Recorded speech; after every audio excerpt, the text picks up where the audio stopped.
Are you? No. Okay. Normally we do intros and all that jazz, and Welcome to episode, Auto but Nation, people. no. Yeah, welcome to Tie, Honor Welcome to Nation, Honor everybody. Slayer. Welcome. Welcome to Honor no, Slayer podcast. no. Tiebreaker, Yes. do your thing. No, tiebreaker, do your thing. Oh, I have tiebreaker. waited a Oh, year we for this. okay. We voted, and it's Honor Nation. So tiebreaker Yeah. No, initiated. tiebreaker, do your thing. Just did. No, he have yet to do so. Go ahead, Viper. Um, after 90% in Horizon Forbidden West, Horizon. Mm-hmm. Horizon Forbidden West, getting to the end of the game. We need a soundboard. Applause. Yeah.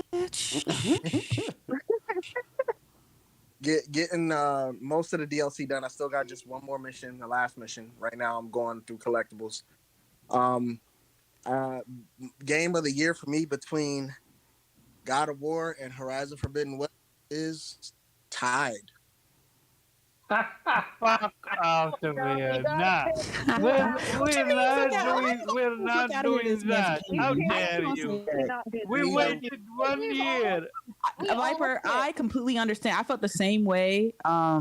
2000. What was it? 20 when it was Ghosts versus The Last of Us 2. I was like, I love them both. They're both my children, and I it's a tie for me. No, we're not doing that. It's okay, Viper. What I happened? sympathize with you. We are completely doing this because here's the thing: they both have their strengths and weaknesses. There you go. Where one is strong, the other's weak. When it comes Yeah, to I agree. and so the when it comes to companions, I give God of War the edge. When it comes to gameplay, I give Horizon the edge. When it comes to Sorry. DLC, actually, God of War doesn't have DLC, but and normally I would give open world a fully open world game complete advantage over half open world, but God of War's story still hits hard with how the feelings are with real life situations. Horizon Forbidden West hit, maybe there was like a side mission or two that hit on real life situations, but God of War, there was like real life situations every which way you turn, from your son being disobedient to uh, uh, dementia to drug abuse, all that shit. So um, that's why God of War's story is still heartfelt for me, because I've ran through the gauntlet, been through all of those troubles before. In addition, Horizon Forbidden West story is, I agree, there's a lot of culting going on. I don't mind it, and I know some people have an issue with it, but I don't mind it. But um, I just can't wait to see where the next one's going to take it. So yeah, that's why it's a tie for me, because, like I said, each have their strengths and weaknesses. I really can't. I thought I was going to pick Horizon Forbidden West over God of War, but then I went back to Got New You Game let Plus. me down. No, You that's had one just how job. good PlayStation games are. I mean, it's just so hard to decide. It's so hard to pick your favorite. That's all right. And I'm You all had that, one Viper. job. That's all right. We love all our That's children a equally. cop out. That's a cop out. We love all Yeah, our that's an children absolute equally. It's cop-out. okay. It's a tie. No, Game Slayer that's is a lie. tied. I'm not Two gonna- great parent has their games favorite time. that They are just don't want to admit it. fantastic. I'm not Two gonna great look. games. I have the Every power parent here. has their favorite child. They just don't want to admit it. Yo, you right Yeah. though. You ain't lying. Yeah, I have the. He says that as the favorite. I have the power of veto. I have the power of veto to. Wait, who gave you gonna- that? We didn't vote for that. To break the tie, but I'm Nah. not gonna do that. Viper, you need to shoot. You gotta. No, Everyone- Viper, you don't have to choose, Viper. Every single one of us chose. Don't let him We- pressure you into making a decision. You already made your decision. I am not gonna let you off the hook with this one. Nah, I waited a year. He's already a year. I waited a year. You need to decide which one have better. You ain't got to leave that man hanging. Leave him hanging exactly where he's at. No, I we're mean, not we doing all that. picked one, so he has to pick Yeah, one. yeah. Viper, don't let It's them pressure only you. fair. It's only fair. It's only fair. Yeah. Go ahead, Depend- Viper. I had this planned a long time ago. I duped y'all with I was gonna pick Horizon Forbidden West in the chat because I was gonna throw y'all off the trail of that one, but no, I really can't pick either one. They're both pretty good. Okay, I feel you. I feel you. Like we all here Omar, got the let it plot go. in both. Let it go. Let's move. Moving on. Let's move on. We're not Move moving. on. Oh, Yes, we're no, moving I on. No, we're not waited having an hour I of waited discussion 1 trying to get a year. decision. Omar, We're no. moving on. Hey, Moving on. Introduction fine. time. Let's Okay, go. fine. Okay, fine. True Bleed, what's up? And the tiebreaker is me, and it's fucking Forbidden West. It's No, over. it's not. Hey, It's a it's tie. my Game Slayer is show. tied. Show me. Game Slayer is No, we're not. tied. We Hey, don't I have an gave, answer for Hey, you. I hey, gave. hey! I'm just gonna say, only one game has otters in it. Oh my Just saying. god. Hey, That's hey, Forbidden West. Morgan, So Morgan, Nah, you don't act like you Morgan. care about otters Are now. you? Don't try to Are use that you? against me Are like you you give a really? crap about otters. Are Don't do you that. really an otter fan No, if you don't no, we're choose not. Forbidden West? Any other day, he telling us to be quiet about the otters. Now all of a sudden, he want to be all vocal about it. But No, Omar, you hate otters, so why don't exactly. you? So why you choosing? No, I never showed Forbidden West for others though, and I never said other Well, nation. That's a Morgan thing. He's the otter fan. Man, nah, we ain't doing that. We ain't doing that. Hey, You hey, gotta choose, Omar. Either hey! you If prefer you Rise of hate the Hidden otters, West and you love hey, if you otters, hate or you otters, don't. you do you. Yeah, if I I'm hate okay with otters. that. Oh man, he put that on me. Okay. Time out. There's otters in Forbidden West. Yeah, them the little burrowers, the little the bird. Yeah, burrowers, they're yeah. otters. Oh, I didn't know that. Mm-hmm. So Morgan, the clock is No, we're not ticking. doing that. No, no. Anyway, moving on. Introduction time. Hey, Go ahead. okay, it's on record. Morgan is an utter hater. We without that. Whatever. All You right. lost. You lost the ability to say other nation. It's over. Okay, what's up, That's what you everyone? do. This is Game Player episode 74. As you see, we're having a lot of fun. But let's get into it, starting with the host himself. And Nate, how are you, man? And how is Fallen Order treating you? Yeah, no, I'm good. Yeah, I've been playing a lot of different games, but mainly, like you said, Fallen Order, which has been an interesting trip. Um, Obviously, everybody, I've tweeted several times about how much I hate the map in this game, which Mm, it's driving me less crazy now, largely because I spent my entire life on Zophos, the first planet you start on forever. So I've oh kind yeah. of gotten how to navigate that planet finally without it getting on my last nerve. Um, the other planets weren't so bad. It was a lot more exhilarating. The pacing was a lot better as far as like the fighting, the action oriented sequences. Everything was just a lot better and moved a lot smoother on the other planets. So right now it's bringing itself up from the frustration I had with the first planet. I'm sitting at a solid 8 right now. I'm not mad at it. I honestly think that's probably where it will end up, but we'll see. Um, the other stuff, obviously, of course, is still playing Advance Wars, the reboot camp, which is amazing. I just, honestly, man, I'm just living it up as far as the remakes, and they're not done. Reboot coming out this year is already crazy, and then I still have Suikoden 1 and 2 coming, which is phenomenal. I can't wait for so many people to get to experience that. So it's just I don't know, man. There's just so much good stuff. It's like it's hard to know what to play. So I'm trying to remain focused on Fallen Order, getting that done, so I can move over to this game that everybody is literally, foaming at the mouth over, which is Jedi Survivor. Which hopefully by the time I get to it, hopefully another patch has also come out and I get the Mm-hmm. smoothest experience available. I'm gonna pull a Viper on that one. I'm not waiting 6 months, but I get a smoother experience than everybody else who started it early. So yeah, that's where I'm at, man. Gotcha. We man, how are you? And how is Yakuza treating you? Ah, I'm good, and I don't know why talk about Yakuza unless you want to talk about the best franchise ever made. But sure. But I've been playing Jedi Survivor, and I actually have Yeah, had a yeah. very good experience so far. Sorry, Porter. Well, I have found one persistent crash. Apparently, if you once you can go back to the first world, there's an elevator that will crash your game every single time unless you stare at the floor. It's a really weird I bug. know what you're talking about, and that happened to me, and I didn't Excuse go you? back. Hmm? What do you Excuse say, you? Omar? What? What the hell so random is that? I don't know. I mean, it kept crashing my game every time I went on the elevator and looked up, and somebody said, "Yeah, you can actually ride the elevator, but you have to look at the floor, and then it won't crash." Okay. But other than that, it's running fine to me. So I don't know. I guess I'm lucky. But it's a fun experience. I really love it. I've been playing it nonstop. So Hmm. Hmm. You close to the end, you think?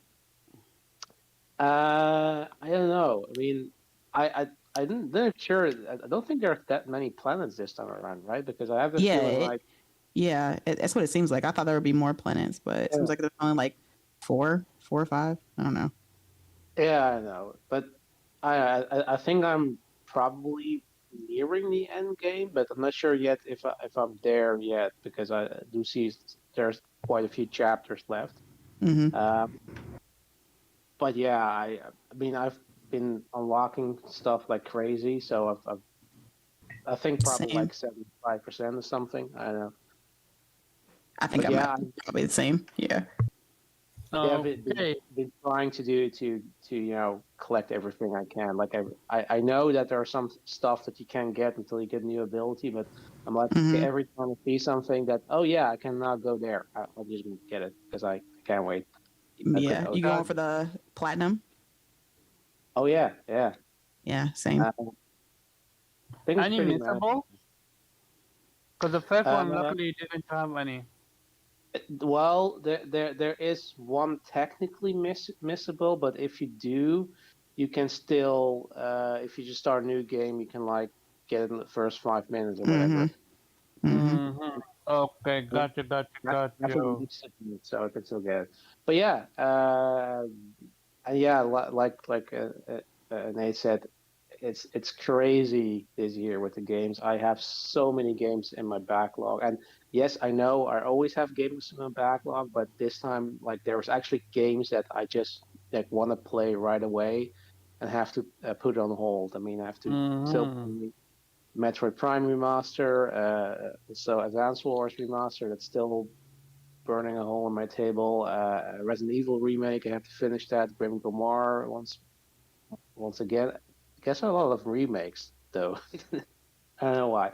This is the Um, generation of remakes. exactly. But they're so good. They are. Oh, Yes. Yes, they are. and Fantastic. I recently managed to get a Nintendo 2DS secondhand from somebody, so I'm also buying the Ooh. 3DS game. So, oh man, I'm I'm just gonna if I die in the next couple of years or whatever, you can just bury me with all my fucking games because Ooh, okay.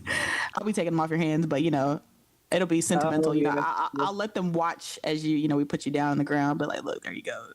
There he You're goes. Now I'm gonna come to your giving house, me take all the education. games because they're physical, and leave.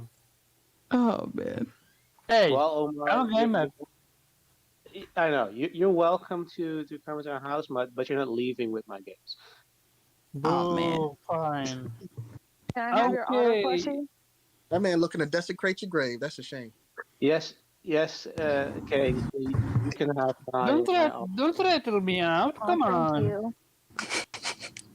Look, we've said he'll haunt you if you take his games. I don't think you want Um, that. but yeah, before we continue. Oh, sorry, Kay, you wanted to ask something? Ask what? No, we already settled that. Okay. We're gonna do it at the end. Before we continue, what's up, Craig, the tech guy? Did you find the missing CUs or not yet? And Persona, what's up to you? Shout out to Persona and Bari. They did the thing with What's Up PlayStation. Bari had a fantastic breakdown for Phil Spencer interview.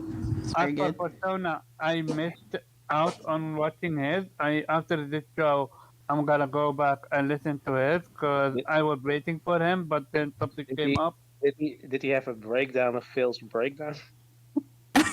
Uh, Yeah, he definitely had a Bari breakdown. Oh man. Body breakdown. I'm gonna after it what we call it compare Persona breakdown versus Body and see Oh, which one is better. I've But I've I've heard a lot last couple of days. They were hilarious. yeah, so far the best video out there for me is Lama Backslap. He nailed it on the head. Shout out to him. He did his thing. I, Um, I haven't Morgan, seen, him, yeah, go ahead. but Sick was amazing with his response to that interview. But Oh, I yeah, gotta we watch that. We're gonna cover it. We're gonna cover it. Morgan, the non-utter fan. What's up and what you think? All right. What's up, everybody? Yeah. I mean, I'm in the same boat as we right now. Like, fully concentrating on Star Wars Jedi Survivor. It is so freaking amazing. You know, even with all the technical issues and unlike Weeb, who's having like a generally good playthrough as far as like the technical side, I have been running into so many bugs. It crashed on me. I was playing earlier before I got on the podcast, and it crashed on me. Um, but the frames aren't holding. I got screen tearing. There's some, uh, as far as like fidelity goes, it's like some hiccups with that, like pop in. But even with all that, like even with it frustrating me sometimes, like the game itself is just, it's just so good. Like like it's such a vast improvement to the first game in like every way. Like I said, again, besides the technical, um, every time I'm thinking, okay, like it can't get any better, like some part in the story happens. I don't know if you guys this part. I'm not about to spoil or anything, but there was like a little twist or something, and other people probably be like, you should have saw that coming, but I definitely didn't, and I was like, oh damn, and it was just really good. I was I like, have okay, I have a Do you need to feeling be I a know Star which Wars one. fan yeah, I am a Star to Wars enjoy fan. it? No. Do you need No, to I be don't a think Star so. Wars fan? Because No. I enjoyed Fallen Order and I Well, wasn't I think you'll one enjoy time this one even better. lost. Okay, But what'd you say, Weeb? gotcha. Well, I think I know what you mean, but I haven't actually uh, encountered it yet. But there's a Mhm. suspicion I have, and Okay, you're probably I, right then. you pretty much confirmed it. For me. But yeah, it's so good. Like it just keeps getting better for me, and I love everything they've done as far as like the customization, like everything. Just all the things you can do with this game. I love the fact that I love the hub world. I like that aspect that you can come back and fill up the cantina with more customers and stuff, and all the extra NPCs, and I like the supporting cast. They did a really good job. They're all like there's nobody I feel that's weighing down the story that I feel like wasn't there, like a character that's making me mad, or I feel like they're not pulling their weight, like Cal. Like everybody feels good, like everybody feels integral to the story, and Mhm. I really love that. But I'm having a blast with the game. And then there's the other side of the spectrum where I forced myself to play Redfall with Innate, and my God, it's like the other side of the coin where it's like, despite the technical issues, Jedi Survivor's fantastic, but then it's like with the technical issues, Redfall is ass. Like it's just like even if they had a 60 FPS mode and there was like no kind of crashes, because our game crashed on us last night when like we died and then came back, revived the save point, and my character and Innate's character kept like doing this animation of dying and reviving, dying and reviving. Like it just kept doing that, so we just had to turn the game off because it just kept doing it over and over. But despite that, the game is just boring. It's empty. There's like the AI is so stupid. Like I've walked behind them sometimes and they just completely ignore me altogether. It's the story, like where's the story? There is really no story. Like I don't care for my character like any more than I would like an NPC. Like she's just there. Like I don't have any feelings towards her, positive or negative. Yeah, I'm not engrossed into wanting to defeat the main antagonist because I mean, they barely gave us a backstory on who this antagonist is and why I should care to kill her. I just like, it's just, I don't know. It's just not a good game in my opinion. Like, kudos to those who can find fun in it, but like after the first time we played it, it took forever for Nate to convince me to get back on the game. And I did for an hour, and I was just like, I was regretting it. I was like, I could be playing Jedi Survivor right now. And I was on that game. But yeah, I won't take too long. But yeah, that's how I feel about Redfall. But yeah. Gotcha.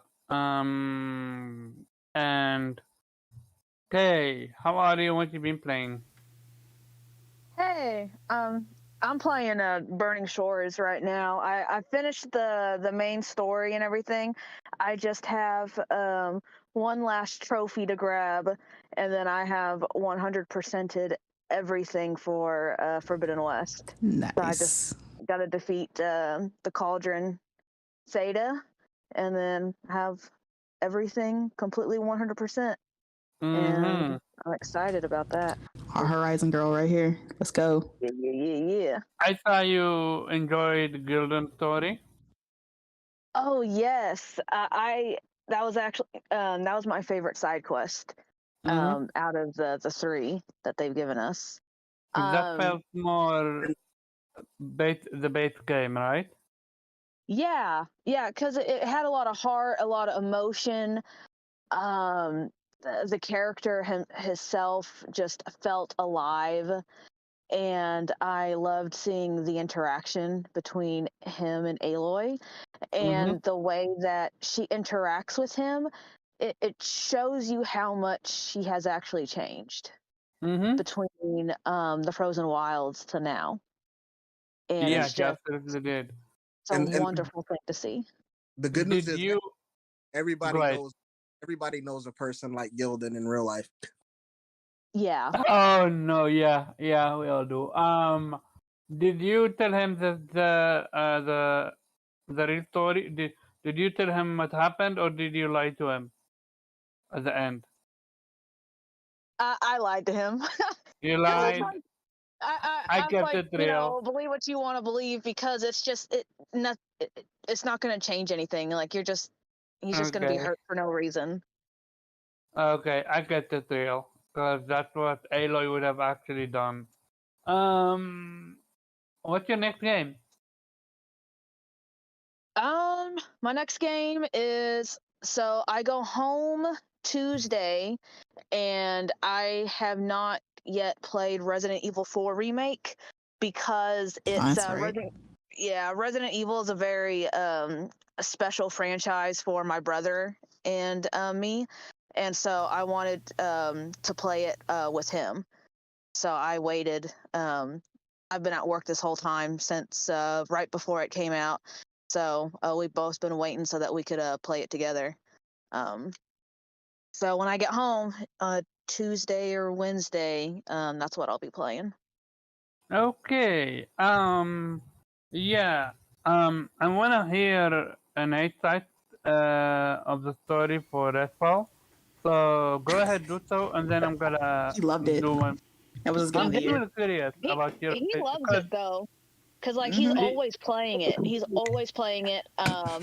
Priscilla was saying that he was trying to get his brother and everybody together and say, hey, yo, let's get on that Redfall. Okay. I know he loved it. Go to contender. I mean, it's a goatee for him. So anyway. So obviously, explain to me how Redfall is go to contender for you. Obviously, it's absolutely not anywhere near. I don't know why that. you lying. Why that man kept begging. Let's get on. Let's play. No, because we barely played it the first time. So I wanted to get on so I There was could a make reason a for that, sir. proper impression of the game. So we got Mhm. back on, and after last night and the bullshit and the constant dying and the fuckery, I uninstalled that trash. So that's what happened. Okay. So Oh man, it takes a lot for Nate to uninstall a game. Yeah. Why did you go out of your way and break Morgan gaming heart like that? Come You know, on. you nah, know. She it wanted to was. play with you. The best game ever. I mean, I thought co-op might help it, a little bit, but It doesn't. even with us playing around and having fun with it, it was just a mess.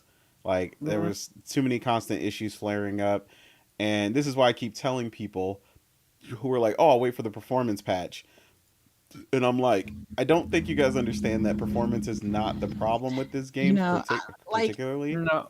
you can push through performance problems most like if it's not like game breaking. If a game is Mhm. good, people will push past performance issues. This was not an issue of performance. Like there was performance problems, but that wasn't the main issue with Redfall. Okay, the game's just not fun. I'm sorry, Yeah, I it's not. mean that's Mhm. the real issue, right? Like I was playing at 165 FPS. So I had zero performance issues when it I comes was, to he's that. playing on his little booted up 4090. I'm over here on my iPad just trying to survive. Just playing via the cloud, just trying to keep up with the date over here. Mhm. Yeah, so Okay. yeah, like I said, it's just like she said, it just wasn't fun. Kept trying to find the fun, which is not something you should need to do in a game. Like she said, it just the world was rather empty. You're kind of running around a sparsely populated area. Occasionally running into enemies. One of your biggest gripes would be definitely in this game is enemy variety. Um, it's basically Yeah. one So far, I've human. only seen two. Yeah, there's like I mean, there one might be human and the vampires, there's and human then and vampires, and and then the blood there's bust different things. types of vampires, but it's just like They're still there's really samey. Yeah. yeah, there's nothing much to really differentiate them Mhm. like that. Like I don't know, So Yeah. not a Borderlands. Oh, Okay. absolutely not. not And even whoever close, whoever not even made that close. comparison, Cole Eastwood or whoever else thought that was a good idea, absolutely not. Or Far Cry, like Yeah, Okay. Far Cry, it like ain't. please stop No, insulting these much better franchises. And the nerve to call this thing like a looter shooter, like I mean, we played It's last not. night for over a little over an hour, and it's like, most of what I picked up was white, pointless weapons. Like it's like, no, you don't know how to yeah, do base it. level Legend weapons. Legendaries, they don't do shit. I watched Persona play it, Charles Persona. He suffered through it, so we don't. I actually joined his chat, so we talk about it and have him keep his sanity because he was actually losing it at the end. Because holy shit, the gameplay, like the core gameplay mechanic, is fundamentally broken to the Yeah, point this is not fixable. This is absolutely not fixable. And the yeah. fact that you have a looter shooter and your legendary weapon doesn't even do something unique. I mean, that's why I What? partially agreed with Phil, and I'm not going to get into the whole interview. Of course, we're talking about it later. But where he said, a delay wasn't really going to fix this. It's like, yeah, you're Exactly. right. We're gonna talk Just about that. We're gonna absolutely talk about that. you're right. It's Um, beyond that. yeah. As for me, so I am not a fan of Star Wars, but I just got the plot in Jedi Fallen Order, Congrats. and Nice. I genuinely had a blast with this one. At first, I played the demo a long time ago, and I always believed of it being like a Dark Souls-esque game, but it's not. It's absolutely far from that, and I truly had a blast with it. And the fact that it you go to a planet where you think, okay, that's a random planet, and you think, okay, so you're in a town, nothing special is gonna happen. Then all of a sudden you go into a cave, not a cave, almost like a tomb, and then you're out and it's snowy, and then you go to a spaceship, and like one planet alone have so many layers for it in it. I mean, so I highly recommend Fallen Order and that ending. I I never felt Darth Vader so fucking real in front of my face than in that game. Like Don't spoil he, it. and come on, Tony's it's playing. Star Wars. You're gonna absolutely know that there's a Darth Vader in the game. Oh man.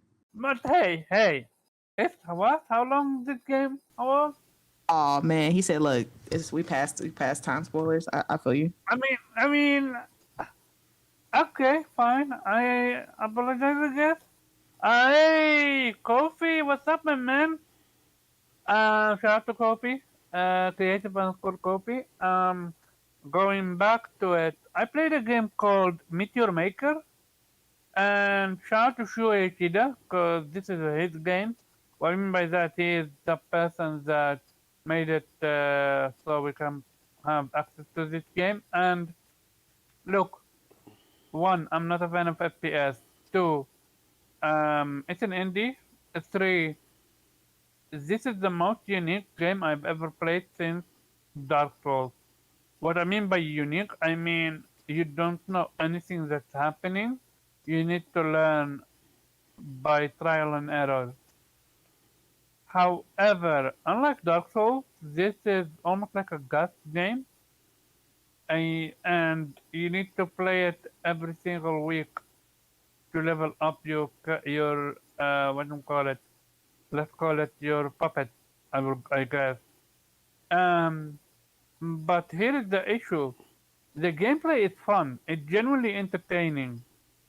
You're almost like a you're a person and you need to steal something and get back to the and escape with that something. Simple enough, eh? Only thing is you die in one hit, but also enemies also die in one hit. Some enemies have armor, but that yeah. Um, Here is the biggest problem with this game. There is not enough content. Like I I am a rookie and I went into the highest area and I destroyed it and I came out victorious. When I achieve something like that early, your game have no leg to stand on then. I'm done with this game. I'm not gonna do my character, I'm not gonna do anything because I already beat the game. The story, I have no idea what the story is about because I didn't care. I care about the gameplay. I played it. I had a blast for 5 minutes. No, not 5 minutes, a few hours, and I call it a day. And now I'm gonna talk about the game that I actually love, which is called Dodgeball Academia. And this game, it's a cartoonish-esque game. There is no voice acting. There is a lot of football breaking, which I'm having a blast with. And you're basically playing dodgeball, but with superpowers. And so far, the story is not grabbing me because I have no idea what's going on. But other than that, the main character is bland, but the side characters where the game shines. They are all different and amazing, and it's funny. It's hilarious. I wish it had voice acting. It would have brought up even better. The close to I would say, if you wanna compare it to, would be something in an anime form like Welcome to Inma School. Welcome to the Demon School, or I forgot what's called, or just My Hero Academia, something like that. But that's about it. Let's jump to the first topic, which is going to be fixed PlayStation shutdown Pixel Opus. Um, I never played Entwined, but I did play Concrete Genie. I've been on record saying that I love the second part of the game. I was not a fan of the first part. because it was slow and not per se pointless, but like there was not a lot of things to do. But once fighting started to happen, that's when the game really shined. I was looking forward to their next project, but sadly PlayStation shut them down. I am hoping that everyone that got fired to land on its feet or get picked up by other PlayStation studio. Other than that, it's Yeah, such a shame. I was gonna say I wouldn't call it fired, because it's It, most it's likely just just shut down. a restructuring, moving them around to different studios and stuff. Because, like, Okay. yeah, I mean, PlayStation's got a ton going on, so most likely Mm, that's what's happening. Like I said, they mentioned, you know, the studio and everything that they've accomplished and so on and so forth. But I think they kind of seen the numbers, which, like I said, for myself personally, I started Concrete Genie. I never completed it. I never even got mm, out of like the first real area. Like, it's not a bad game. It's something I wanted to complete and get through, but I think those numbers are more along the lines of me rather than a lot of you guys that completed it. Like, I did see quite a few people do it, but I just think they kind of seen where it was going, and they liked what they were doing. But if it's not pushing forward and there doesn't seem like a place for them to grow, this was something I had a conversation with Morgan earlier. It's like PlayStation, regardless of passion projects and all the things that they do, are definitely still all about pushing growth, right? Like the Mhm. whole thing with Housemark, they did little games, slightly bigger, joined PlayStation, boom, and Returnal, their first AAA game. Like, that's the kind of growth they want to see when you're coming into the fold. So I think it was just they didn't see the potential for that to happen with that really small team. So rather than continue with a lot of the smaller projects going towards the current generation and how much it does take to develop for the current generation, just restructure those people into the fold of a lot of other games. And of course, they've also acquired a ton of new studios in the meantime where these people can assist and their talents can be taken elsewhere. So I think that's more so what we're looking at. Just saying. okay, so then let me ask you this, and it was a lot of people were saying that a PlayStation is not about creativity because all they focus now on is uh, single player action adventure game. Are those Would you games not agree with that? creative? Yeah, I mean that's kind of the thing. Like, again, this is another discussion me and Morgan talked about. Was just people calling things not creative basically is just shorthand for saying it's not what I want. You know what's not creative Mm-hmm. though? Do you know what's not creative though? What? Redfall. We will talk about that, but we're being genuine with this No, one no, because but seriously, I mean they are though. Like, we've played these games, right? Like, it's a joke for people to sit here and call them not creative, right? Like, we've played these games, we've played the Uncharted, we've played The Last of Us and all these different games. And as much as people like to joke about third person over the shoulder, none of these games are the same. Like, that's ridiculous to Exactly. call them that. That's insane, right? And then you're talking about the same company that fostered, what's going on with the China Hero Project and Fist, and Lost Soul Aside, and all the other stuff that's on the way. Stella Yams coming up. We haven't seen a genuine, hack and slash AAA game in a minute. As far as like on the current gen systems. So it's like, to say that they're not fostering creativity is crazy. It's just they're moving things in a different direction and wanted to foster that talent elsewhere. I think what people mm, should say is they're not wanting to make single A or maybe double A games anymore. I think maybe that's what people are inferring. And I'm just like, PlayStation has said that several times that their motivation and their current plans going forward are going to be more AAA focused. Like, they're going to be going for the bigger games. I mean, I was telling Nate earlier, like, that's one of the negatives of the gaming infrastructure that PlayStation has. Like, with Xbox, when they have Game Pass, they can be a little bit more lenient towards what type of games get made and what games are delivered. Like they can do Pentiment and Hi-Fi Rush because they have the subscription service to subsidize for the smaller games, and the bigger games can take up funds so that they can compensate for the smaller games. But PlayStation can't do that because they don't have anything to Mm, subsidize. They have these big AAA games that cost them multiple millions of dollars, and that's their bread and butter, and that's where they're getting their money, and they can't really focus on the smaller type of projects like Xbox can. okay. Whether it's good or bad, that's up to each gamer.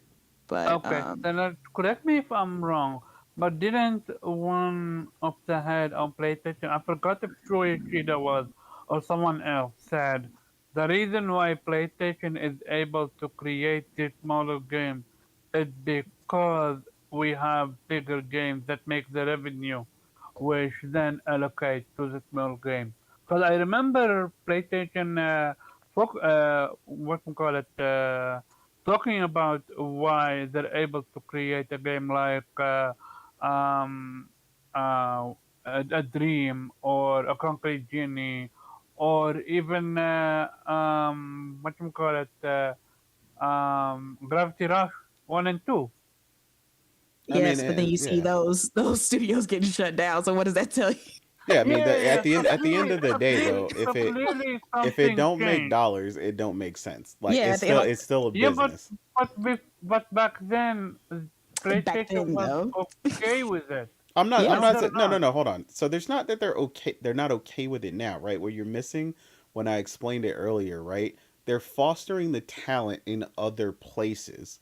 So like I said, with the China Hero project and the other programs and people they're working with, there's a lot of new studios opening. You know, we saw Kana, Oh right? yeah. Which came from a studio Fist. that had never done it. Fist from the, But the China Hero project. They're not necessarily needing to do them themselves. PlayStation, okay, you know how they talk about the business structure or changing for Xbox, right? PlayStation's business structure is also in cultivating talent outside of their first party studios that potentially could either join them or at least foster that relationship in a way that it benefits both the company and PlayStation to become like better, right?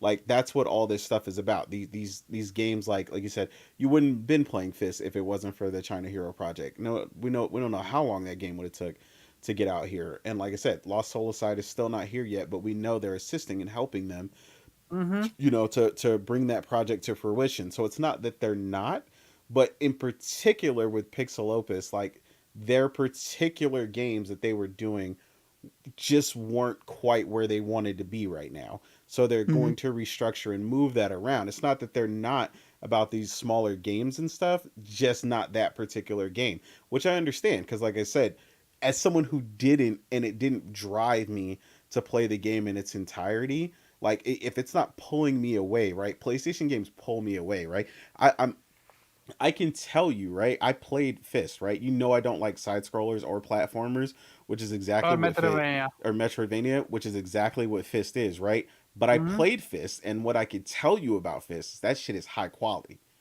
I can Mm-hmm. tell you that I played it. I got it in my hands and I was like, damn, this shit is good.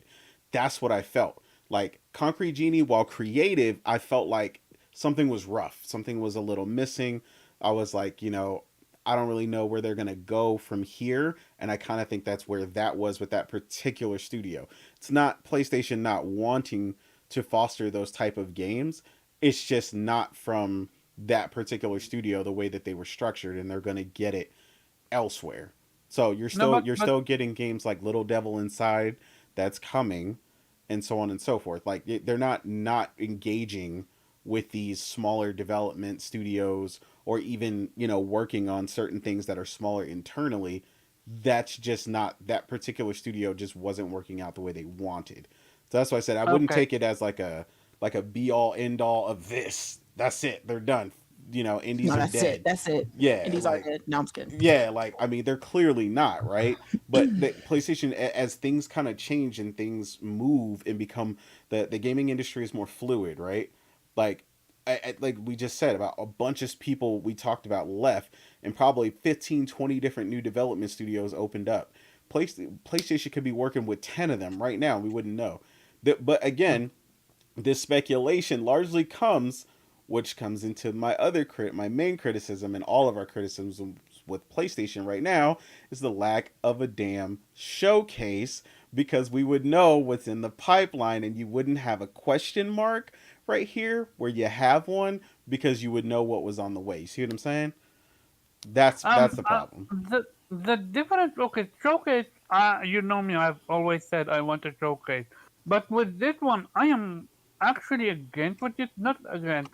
I have a different mindset from that. Why go to an Ember Lab when you have Pixel Opus? Like I love Kana. I absolutely love Kana. I What? got Wait, the why? platinum in it. Did you play Kana? Do you remember Kana? Why? Yeah, I got the platinum in Kana. Yeah. Yeah, that game was fire. That's Two vastly why. Yeah, different games. it is fire so, but why not Pixel Opus? We Well, want I, something like a Kana. No, We they. But want something like a Little that's where Devil you're not. Inside. That's what I'm saying. You're not question, understanding the Mm-mm. restructuring.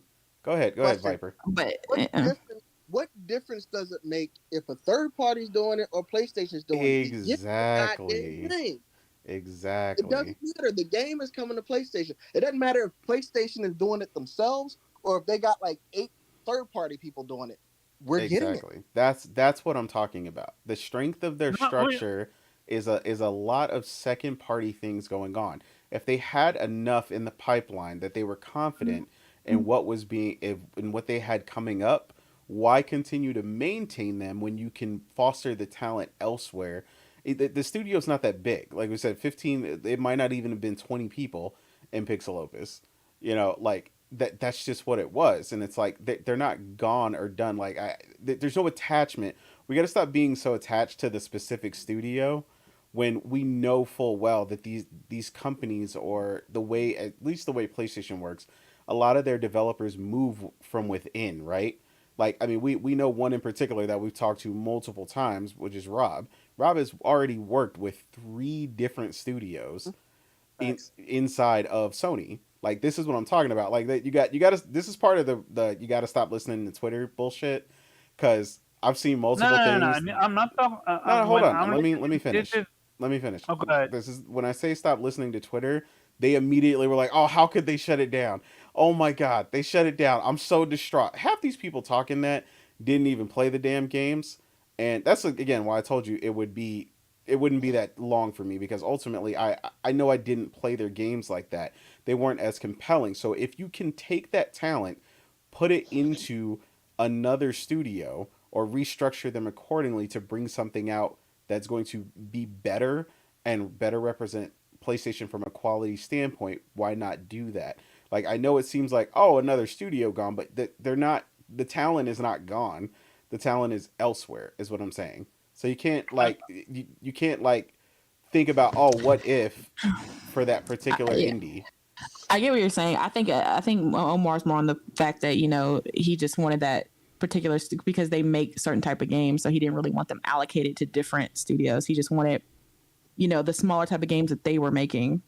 But And we if they're also know there's allocated, they other probably studios, yeah, won't. like right? one They of won't make those games anymore.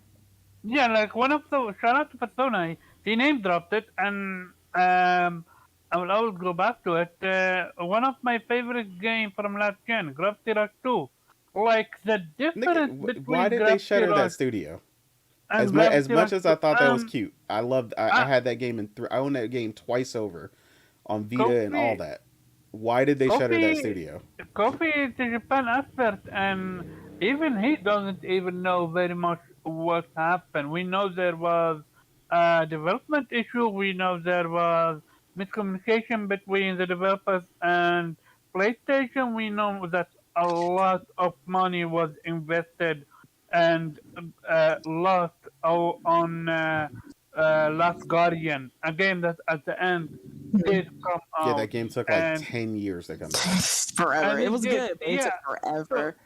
yeah, it did first take forever, and at the end, um, It decision didn't. making Yeah. was not the best when you have Trico acting like an actual animal and not following you around. I'm not Last a Guardian follow. wasn't in the end developed by Japan Studios. Yeah, Sorry, can he you said it repeat was that? in the end developed by Japan Studios. Yeah, It wasn't. Yeah, Oh, it was a wasn't. set was I thought a he said it it was was. no, it. no, was a third party. Oh, The creative director, I think, he left and joined the third party company or found, I don't know if he founded it, and they took care of the development. and so my issue is again, why go to what we call it? But like Viper's Um, question, why does it matter who made it though? because we just lost. We lost. I lost the ability to play Gravity Rush 3 now. That's what I genuinely wanted to So play. And now I'm PlayStation good. had I made was that originally in house, and you still lost the ability to play it. That doesn't matter who made it. Is what I'm saying. Like if PlayStation found two or three other studios, again, like I said, you got to remember there's so much you don't know right now about what's coming that it seems like that was like a loss, right? Now, what if they show up and there's three or four more games that look just like some shit Pixel Opus would have done, except it's from entirely different studios you've never heard of, but you end up loving all of them. Then what? You see what I'm saying? then That's why I said the restructuring. It looks a certain way to you because the only thing we know is that they shut the studio right now. Is like, yeah, yeah. but them going elsewhere, that's not confirmed, right? That's an assumption. I mean, the same way people think they got fired is an assumption. I'm just saying, most No, likely we know how PlayStation tends to restructure, which is moving people around within the company. You know, if they're talented people, they're going to remain within the company. Now, if they want to make a choice to leave, yeah, you can't stop them. But I'm saying like PlayStation has historically moved people around all the time. okay, then they would have said we have shut down Pixel Opus and we have allocated the additional members to a different studio, Well, something no, like that. Mm, they might. They don't know. They might. Companies Okay, don't always say that. So okay, they should gotcha. have So if that's what they then did, it's but they didn't. then it's then it's a waiting game. I'll just say this: We yeah, go ahead, I Morgan, go wasn't. ahead. Yeah, I wasn't really surprised by it. Like, I thought that and Media Molecule was gonna get shut down, just Absolutely. because Yeah, we haven't heard a lot from them. And although I do like, I really did like their last game. I got it off of PS Plus and played it that way. It was really good. It was me really too. cute, very very heartwarming game. But I don't think it was that critically acclaimed, and most people didn't play it. And so, at the end of the day, like I said, I'm not, you know, approving the move or anything. Like, yeah, they should get fired. But it's just, at the end of the day, it's a numbers game. If the studio isn't really making games that sell, I mean, it's probably more expensive for Sony to keep it open than it is like to, get rid of the studio and possibly relocate them somewhere else.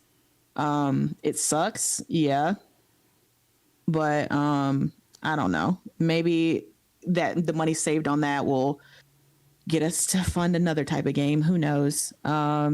But yeah, I expect I expect a Media Molecule to come up later and be like, "Yeah, our studio shut down." Yeah, Media Market is I definitely, unless absolutely they got not. something cooking, I definitely expect them to come up Unless next. like after they close Dreams, to start working on a new IP, I expect them to be gone too. But yeah, it seems Okay. Sony's basically tightening up the ship a little bit, and since they're increasing their budget for other things outside of other acquisitions and things. So they're probably tightening the Mm-hmm. ship and looking to cut the fat. Mm-hmm. Exactly. Okay. Before we continue, Kofi asked you a question in it. What's your favorite team in for Octopath Traveler 2? And we have none other than one of your co-hosts, Salty Gaming. Yeah, I saw him Congratulations on in you the chat. being one of the one Salty News members. Appreciate it. Yeah, man, we're gonna get started on that next week. Um, but yeah, man, I'm excited to be on that. Um, Shout out to Salty and Kofi. You said he asked me what was my favorite theme. Yeah, for Octo. Favorite team. Favorite team. Oh, team. I thought you said theme. Yeah, team for Octopath Traveler 2. honestly, shoot, man, I kept Hikari in my party the entire time. I started with him, and I went to complete his story first because to unlock the slot, and I never took him out. He's just too much of a beast. So Hikari is definitely one of my favorites to have in my team. And then it would probably be I can't remember because it's been a little bit since I played. I particularly remember everybody's I'm gonna tell name. you right now. For me, it was like Hikari, Oswald, Timonos, and probably Casty. Those are my four. Yeah, Timonos was Wait, definitely over in my Fronia? party. Hmm? She, I haven't played her yet. she hasn't really gotten her in the party yet. That's why. Oh, okay. Yeah, so Timonos and Throne were also my primary, and then the last one was kind of like a mix up depending on what I was fighting, but I found the best in that fourth slot was definitely the hunter, which I can't remember her name right now. Damn, you ain't gonna Mm. put Oswald in there. You need magic. No. Oh, are you Actually, I talking don't. about either Oh Ocheta? damn, Are you Oh, talking about Chet. disrespect. Yeah, Ocheta? Oh yeah, wow, Chet. Ocheta, wow. okay. I'm gonna explain. So this is the Nah, you don't have part. to explain. It's No, wait, fine. no, It's wait. fine. This is the part you're missing, right? Because you haven't gotten to her yet. Oh damn. So, Okay. and this is the thing I was explaining to you about your choice with the owl versus the wolf, or whatever, or the fox or whatever. I Uh, took the owl. yeah, I picked the owl because it hits the weakness for Magic. for magic. So she actually covers both magic and physical. And physical, yeah. Man, forget you And guys. I'm plus about to she get Oswald for life tatted she on my gets arm. y'all, she gets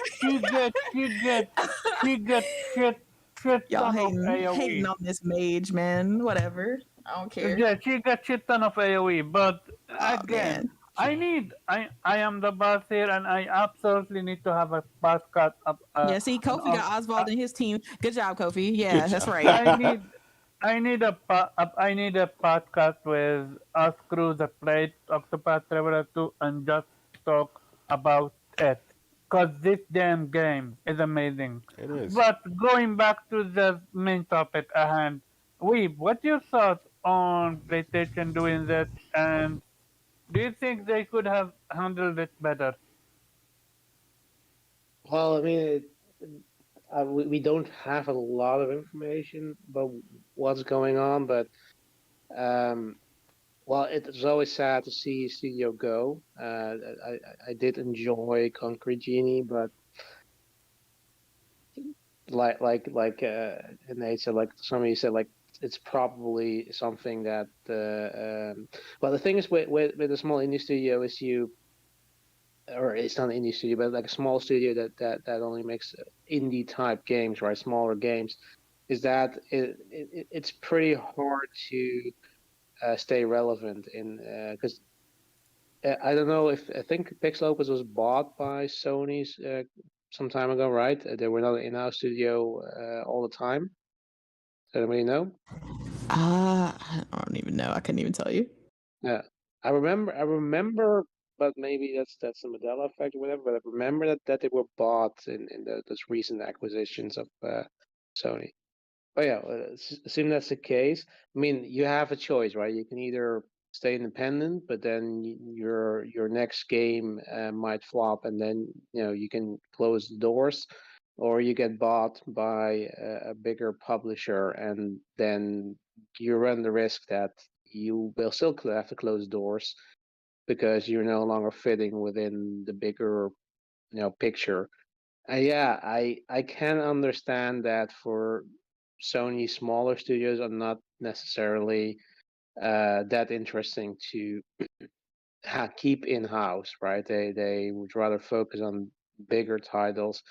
Not to say that they're necessarily better or that that's necessarily a better thing overall, but yeah, they don't necessarily have to have the studio in house because, like you guys mentioned with the China Hero project, they're getting those smaller ties. They're getting those indies. They're investing in those, but not in house. And I can sort of see the appeal to that or the reasoning behind that.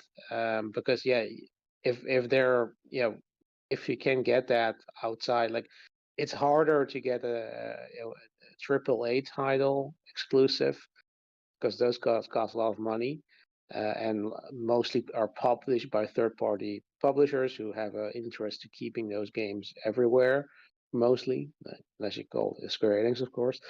But for the smaller studios, it's a lot easier to get those, via a program like the China Hero Project, or just going out right there and say, look, we want to have this game exclusive. So yeah, I'd say it's probably a sign that I hope Media Molecule gets to stick around, but yeah, I do fear for them. If there's any studio that's gonna be in the chopping block, then it's Media likely gonna Molecule. exactly, yeah. Yeah. So Speaking yeah, of not smaller happy games, about it. my Oh, bad, my bad. go We ahead. go ahead. I interrupted you. I'm sorry. Go ahead. No, just to wrap it up, that I'm not happy about it. But No one is. it's sucks. Things like these happen. I mean, Mhm. whether it's closing a studio, like if there are 15 people, yeah. If you, well, again, I don't know if they're let go. I don't think we actually haven't heard anything like that. So I'm optimistic that they're going to be moved elsewhere. But if they're let go, you've also seen this with Microsoft firing, I don't Mm. know, shit ton of I, devs. I So the I don't closing care studio. about. I generally don't care about that. I wanna keep it strictly to PlayStation. No. I know, but I just want to highlight that that's a thing that's happening, right? So Yeah. I'm not surprised that something like that might hit, you know, PlayStation or Sony too. But again, we don't know at this point. So I want to be optimistic, and because didn't outright say that people lost their jobs or were looking elsewhere. I want to think that they decide to okay, you're not going to be an independent studio anymore, but the people working there, we're going to use them to reinforce our other studios. Gotcha. Okay, what you thought? What's going on? Well, Morgan wanted to say something just now. Yeah, let Oh Oh yeah, Morgan. no, I Morgan. was just Sorry about like, that. Morgan, no, go you're ahead. good. You're good. You're good. I was just wondering, like, where the hell is my little devil inside? Okay, speaking of smaller Yeah. games, where is that indie title? PlayStation, I answer that think for me. that's gonna be with the showcase. I truly It believe you better might be. get a Okay, release they date. got an entire state of play last year, and I was like, yes, but they didn't give a date, and I was like, hold up. Where's my game? Give it to me, PlayStation. Stop playing, and we better get this freaking showcase. I'm not even joking right now. We better get a fucking showcase, PlayStation. Shit. Okay, my bad. Okay, Okay, go ahead. go ahead, Cash. You know she love interrupting. Damn. Okay. Go ahead, Cash. What's the exact question you want me to answer? Basically, what's your thought on Pixel Op and PlayStation shutting down Pixel Opus? Do you think that something could have been avoided? And what do you think PlayStation's gonna do next, or maybe the next studio to close, something like that? I mean, it's really sad when any studio gets closed down and they have put out at least one game that people enjoyed.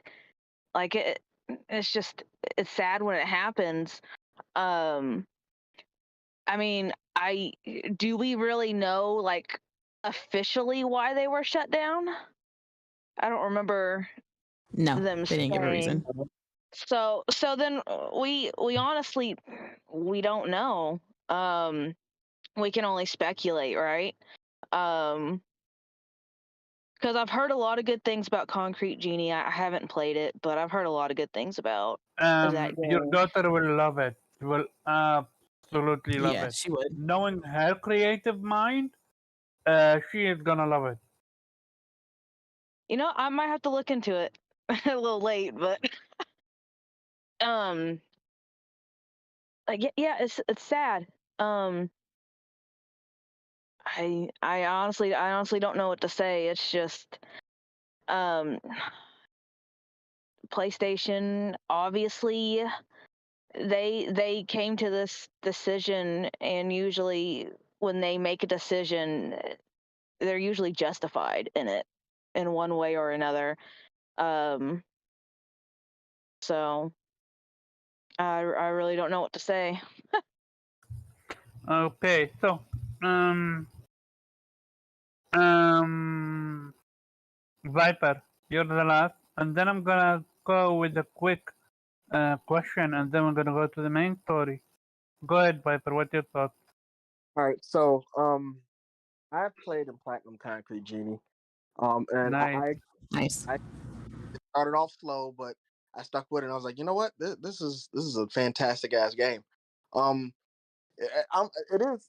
You never want to see a studio get shut down, especially one from a PS studio, because PS stands for quality. Uh, and it's all speculation. I don't know if people got relocated, if they got fired. Um, while it is a sad thing to see a studio close, I do have to go the way of Kay with at the moment, and we need a showcase. We need to see what's there, but I trust what PlayStation is doing for right now. But best believe the moment they start fucking up, they're gonna hear about it. They're gonna hear Oh about yeah. it from a lot of people, Absolutely. not just us. They're gonna hear about it from people who don't play games. So, Mm-hmm. um, yeah, I'm saddened, but I'm not too saddened about it because I know some of the third parties are we got games coming with them. Yes, we don't have a showcase to actually have concrete evidence to know these games are coming, but Mm-hmm. I have wholehearted belief PlayStation didn't just go, all right, AAA only, shut all that shit down. We're not doing double A anymore. Shut it down. Mm-hmm. So Okay. I know they gotta have some other smaller titles in the pipeline. They Okay. because coming from a person who joined Anno Mutation, that thing was awesome. So That grade is amazing. yeah, Play very quick. Play Animation, play Fist, play Kana, play Concrete Genie. Like Yeah, yeah, don't. yeah. I know most people here have played all these games, but for the people that haven't, their mindset is only AAA only. Don't dwell on these. Don't sleep on these amazing hits. And I'll leave it at that. Also play Gravity Rush 1 and 2. Some amazing gameplay, some fantastic storytelling, and Cat is Bay. I am But, Setsuna, another one. sorry? I am Setsuna is another one. I am Setsuna is another one. I have yet to finish that. There is Oxenfree is another one. Like, there is so much games that you can go through.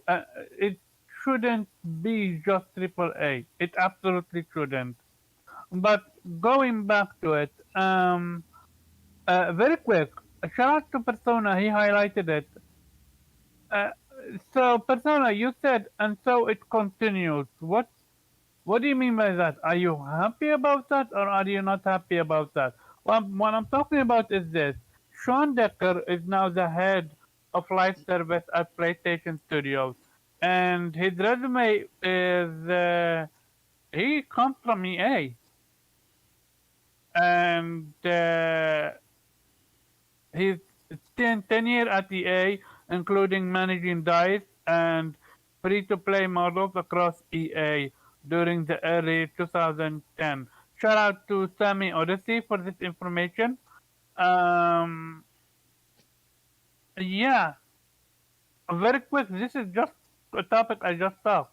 I've been saying it.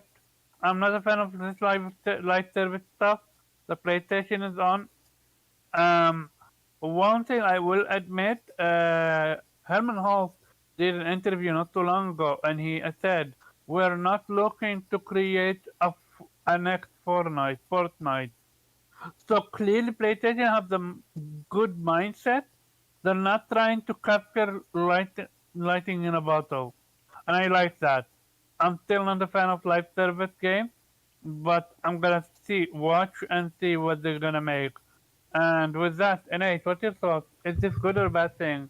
that someone be somebody from EA out of all people joining being the head at PlayStation Live Service. Real quick, hey Omar, they're not looking to uh make another what was the game you just said? Fortnite. Fortnite. They're not looking to make another Fortnite, but they're damn sure looking for that Fortnite money. Yeah, we already know that, but so go ahead, Nate. No, I mean, it really just depends, right? I'm not gonna say it's all bad because I mean, obviously one of the biggest contenders in that space is from EA, which is happens to be from the development studio that essentially rescued um, Electronic Arts, which is Respawn, which is Apex Legends. I know people who play that day in and day out and love it like crazy.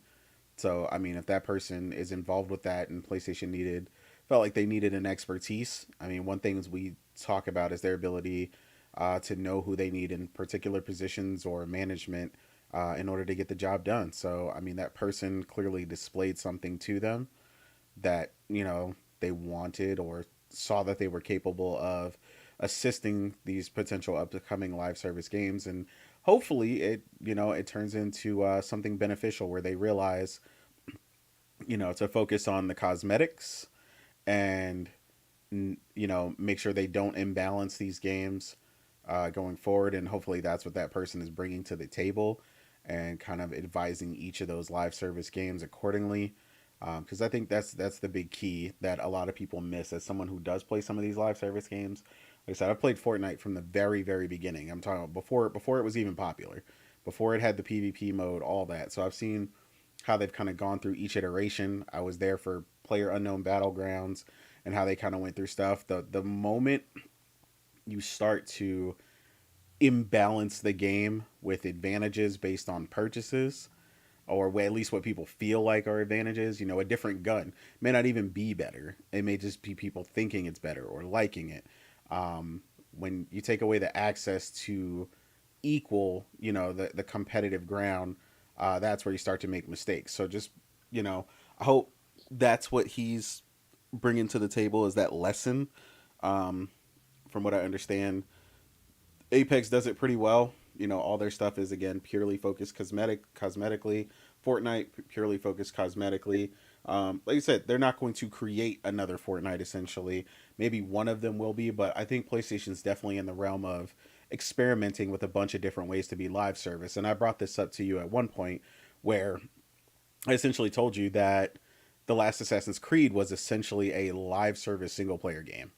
That game had so much streamlined content that they were literally just bombarding you, where I was like, if I was playing one thing, I was like, and I was a single player person, I would want something like this because the game literally kept evolving. From me having the original season pass to a bunch of free content updates and just all kinds of stuff, and they were constantly updating the free games and the free weapons and other scenarios and all kinds of stuff on top of the season pass content. The only thing, like I said, where I feel like again you got to be careful getting into the realm of non-cosmetic stuff, which didn't really hurt Assassin's Creed in particular too much because they always added things that were comparable in game. They also gave you a way to acquire this the cosmetic stuff or some of the other weapons in game that were premium only, which again is another thing to kind of alleviate the stress of some of these things. So I think he's just most likely bringing their lessons in and hopefully not their mistakes, and we'll see where that goes. Gotcha. Morgan? Can you ask the question again? So one of the big head at EA joined PlayStation as the head of Mm-hmm. live service. Is Oh that yeah. a move to be concerned about, or is a way to see move? Coming from EA, it's always you always give them a side eye, but they're also coming into PlayStation, so PlayStation has a certain set of rules and quality control that they have with all of their games, regardless of what type of game it is. So even though they're coming from EA and EA has its policies and the way they make games, but like I said, PlayStation has their policy in the way they make games, and as long as they can meet at an even front, like I'll bring in my expertise of things I know, but also PlayStation, you come to PlayStation, you got to bring the quality. You can't do this and that you did at EA or whatever. I don't think it'll be too crazy, but like you said, we're just gonna have to wait and see. That's what I'm on right now, like a wait and see mentality, which is why again we need a showcase so we can see for ourselves how these live service games are gonna come to fruition, how exactly they plan on implementing things like microtransactions, how egregious or non egregious they're going to be. Is it going to be merely functional or things like cosmetics, or is it going to be like a pay to win type of situation, like you can pay and be the best player day one versus somebody coming in as a noob. So at the end of the day, I think the policies and the way they basically charge players in the game is going to be the key to see how how good or bad these games are going to be. Hopefully, if they do take some some notes from Fortnite, keep it cosmetic only as far as microtransactions. Keep it solely cosmetics and things like that. Weapons, everything else you pick up in game, you pick up as you play. But that's how I feel about it. Gotcha. Weep? Yeah, how I feel. I mean, I'm not a fan of live service games anyway. So, I mean, if you're gonna do it, might as well hire the devil to do it, right? Go with the devil, Yeah. Gotcha. Okay. I mean, I really I don't like live service games really at all. So but I guess they're gonna bring in something that's gonna be like that, and if they want it to be successful and they're serious about it, then yeah, pulling people from EA who have that experience and that resume, I mean, that's then on their part, it's a smart choice. So if you're gonna do something, at least do it well. So that's my thoughts. Facts. Gotcha. And then finally, Viper. So I am with 70% of this panel. I don't like live service games either. I want my games to be conquerable, platinum, One and done? one and done. Move on to the next one. Okay. However, I know I am an avid player of GT7. I'm with you, Viper. Me too. I am an avid player on GT7. I play every Saturday with Social and sometimes Woolie's there, sometimes Court's there.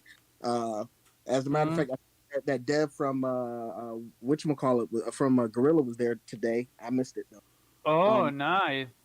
Ask him if he wanna join in and I'm being our guest. Yeah, I'll put in a good word next time. He usually joins us like once every 2 months or something like that. But like I said, I missed it today because I'm too busy trying to finish the Burning Shores.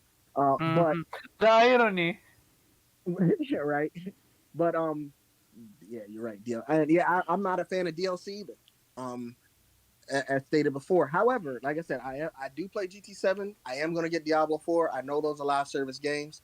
But I'm not playing GT7 like it's a live service game. I'm playing it like it's a single player, and it's just there for me to play with my friends, just like that Diablo 4. Diablo 4, I'm gonna treat it like a single player till it gets platted, and then whenever somebody wants to hop on, I'll hop on. But I prefer my games to not forever because life is too short to play one game forever. I think what you said is kind of a key of how, like I was explaining. There's a bunch of different ways to do live service. It's just immediately what happens when people think of them, they think of the worst iteration that they can't stand, right. And then that's I usually what happens. Fair, though, we've been bad for so much that with live service games, we're tired of it, and also we've seen shit ton of studios get destroyed because live service game and they never covered from it. I mean, absolutely. But like I said, And I don't that's want that one. to Those happen are with the PlayStation. worst examples, right? And I mean, we don't Yeah. want that. But we've also almost all had some sort of experience where we could say like, "Oh, that was done well," even if you're not particularly into them. Like Viper said he played GT7. GT7 is considered a live service game, but I played it the same way. I haven't even played online. I played the game. I played through the campaign. I beat it, and then I go. They update seasons and some other stuff. They added more to the cafe, and I went back and I played some more. I play that exclusively like a single player game that just gets updates, but it is considered live service. So that's what I mean. Like stuff like that can definitely be quite different. And then, like you said, the same thing with Diablo. Yeah, I have friends that have played Diablo 3 up to like 2 months ago, playing every season that came out where you restart a character and go through all this other stuff. But I didn't do that. I played Diablo 3, I beat it, and then I bought it on PlayStation eventually. I beat it and I was done with it. I haven't touched it since. So that's what I'm saying. Like Hmm. certain things, even though that's again considered a game that has a form of a live service, it's not. I didn't treat it that way, and I will. It has a complete, start to finish. Like he said, you can grab the platinum, complete it, and go through it, and then be done with it. So that's why Hmm. I said like everything's not particularly grounded in competitive multiplayer and stuff like that. That's a live service game. That's why I said I think if PlayStation is smart when they say these 10 live service games, some of these will be the types that we're talking about where you can keep going and keep going and keep going, and then, you can also play them and complete them, in this traditional sense of what we know. Like I think you'll get a Yeah. combination of those. I feel like Haven Studio the most might be one of those type of games, led by Jade which was Raymond. it? Jade Raymond. Yeah. One of the founders of Assassin's Creed. I think that that studio may be making one of those types of games. I'll say this. Haven's one of the studios that I'm looking at the closest as far as like the new studios the live service studios that Sony's picked up. They're the ones that I'm just like, all right, I think they could make a game that even though it's live service, I could have fun with. But I'm curious to see if they're going to show up during the showcase as well and show off the game that they've been working on. But yeah. Gotcha, gotcha, gotcha. With that being said, let's jump into the actual, oh boy, topic. Bird, And bird. we're here. Yeah. So, let's start with Phil. I'm gonna mix Phil Spencer and Redfall in a one topic. I'm gonna focus on Phil Spencer interview, and then when Redfall comes in, we're gonna talk about Redfall. Um, so Phil Spencer did an interview with Kind of Funny Game. Shout out to them. Uh, I expected softball questions, but they actually went in with some stuff, but they gave him a lot of leeway. Um, so one of the key points that Phil Spencer said, one, he is okay with releasing games. Oh no. Basically, he said expect games to be released 80 on Metacritic for for Xbox, but also expect games to be released 60 on Metacritic from Xbox. And he said, if you are not for that, then this is not the right industry for you or something like that. So basically, I mean, if you're in the industry for just triple A, 80 plus on Meta, you're not gonna succeed or something like that. And to me, wow, that was such a horrible statement to make, because if the the the boss, the head of the studio of a company that I uh, am supporting, I would never want to hear something like that. Like absolutely never. Like that genuinely career ending Oh, I think to make a demoralizing is I don't know. I didn't take it like more that. so. I mean, for me, I was like, okay, he's accepting the fact that there's going to be successes in the industry for Xbox, and there's also going to be failures. You know, you can't have a game of the year game all of the time. Like no you you're not gonna have a game that is successful or that's everybody likes all the time. You know, especially with Xbox no and the fact that they've picked up 30 something studios now. It's going to be hard to manage and quality control every single one and make no sure that they're all at the top of their game. Like I just Oh feel man, the like damage they control. did no I highly look, disagree with I'm you. putting my Xbox cap on today. I'm gonna be since y'all all gonna be PlayStation. I'm gonna put my Xbox Okay, cap on and I am gonna save face. I got you, Xbox fans. Don't worry about it. I got you. okay. Let's get to it. Oh Viper, man. what you thought? All right, look, calm down, Wusa. All right, here's the thing. Here's the thing with me, and I'm my beef isn't with Spencer right now. It's with the fucking Witter asshole dude. Now, him. Hold on, my nerves are shot. I'm kind of shaking here. Look, I want to start with him because he talking about Redfall is bad for everybody.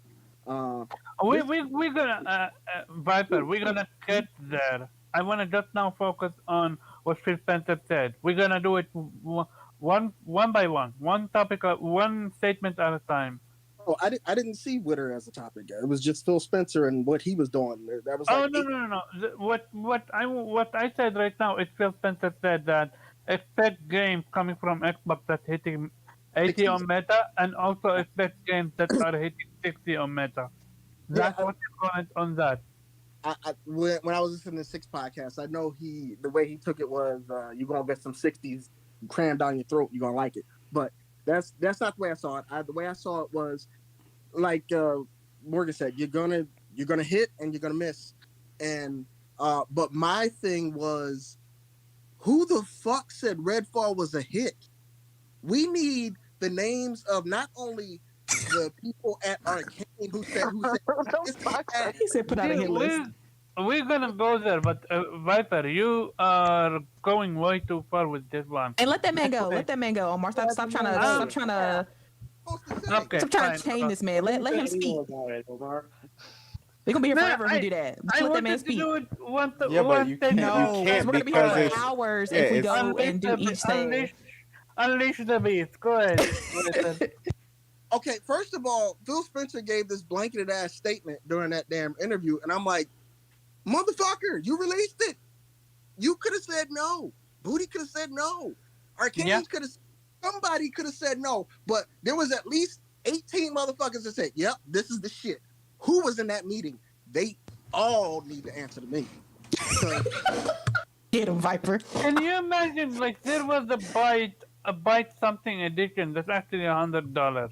Yeah, the bite Can back you edition. imagine spending $100 on this?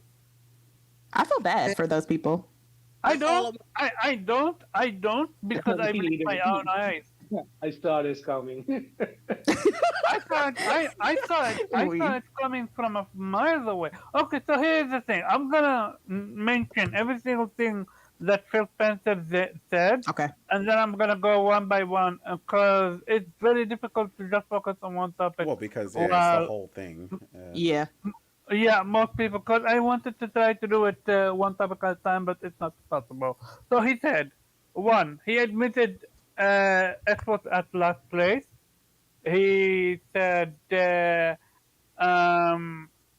basically he said, let's say Starfield is released with 11 out of 10 review scores.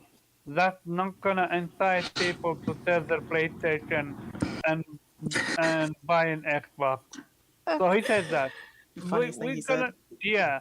He also said that it's very difficult to compete against PlayStation with exclusivity deals. He didn't mention PlayStation specifically, but said other platform Yeah, he laughed a little bit when exclusivity. he said it. We knew what he meant. He did a little sneak this. He said other Yeah, platforms. yeah, yeah. So Like, clearly they are having a hard time getting exclusivity deals because PlayStation is getting them because I they're the mean, market leader. Um, people aren't going to sell their PlayStations if Starfield yeah, isn't going to land in the 10. we, But people are sure as hell selling their Xboxes because of Redfall right now. yeah, oh yeah, man, we yeah, too. Um, so, Phil Spencer genuinely made Arcane often seem like a new studio or something like that, where it's like, when we acquire a studio, we should always go visit and give them stuff. And I'm like, this is, they're working on Unreal, and we should have sent people to help them. I'm like, this is Arcane Austin you're talking about. This is not some uh, unknown studio. Like Arcane Austin created Prey, a Ray game. I never played it, but my brother did, and he loved it.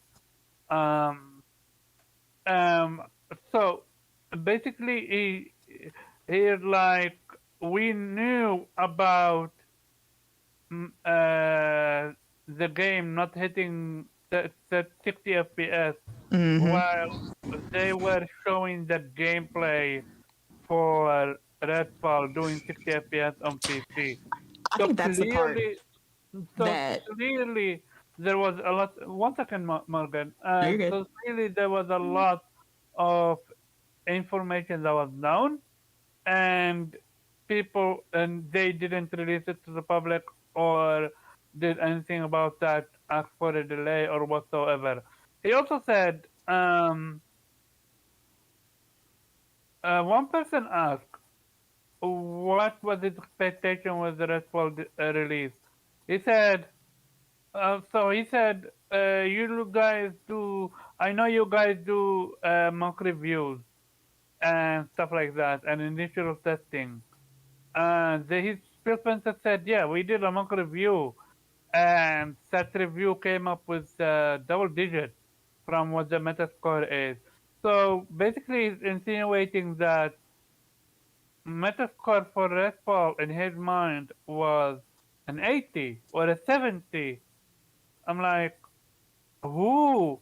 Who did you hire for that? Okay, so another thing, and this is up the cuff. This is not about race. This is about Phil Spencer being a known gamer. How are you a gamer and look at Redfall and think, yeah, that's an 80 on meta? In what reality is that? And another thing, one of the dude came out and said, "Hey, the people that are celebrating this stuff should hold their horses because this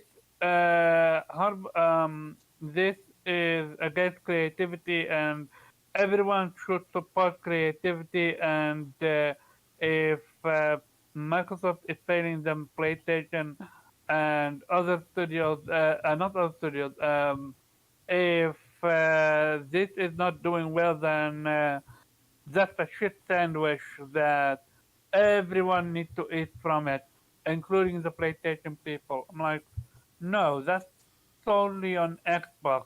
He literally admitted it. That's on all. That's our fault. And another thing is when Phil Spencer came out and said, "What I am not gonna do is uh, stop creativity for the sake of what people wanted." Basically, people expectation was a Prey or Tango Games doing Evil Within 3, but instead he allowed them to do Hi-Fi Rush and Grounded for what we call it, Obsidian, and Sea of Thieves for a Remedy.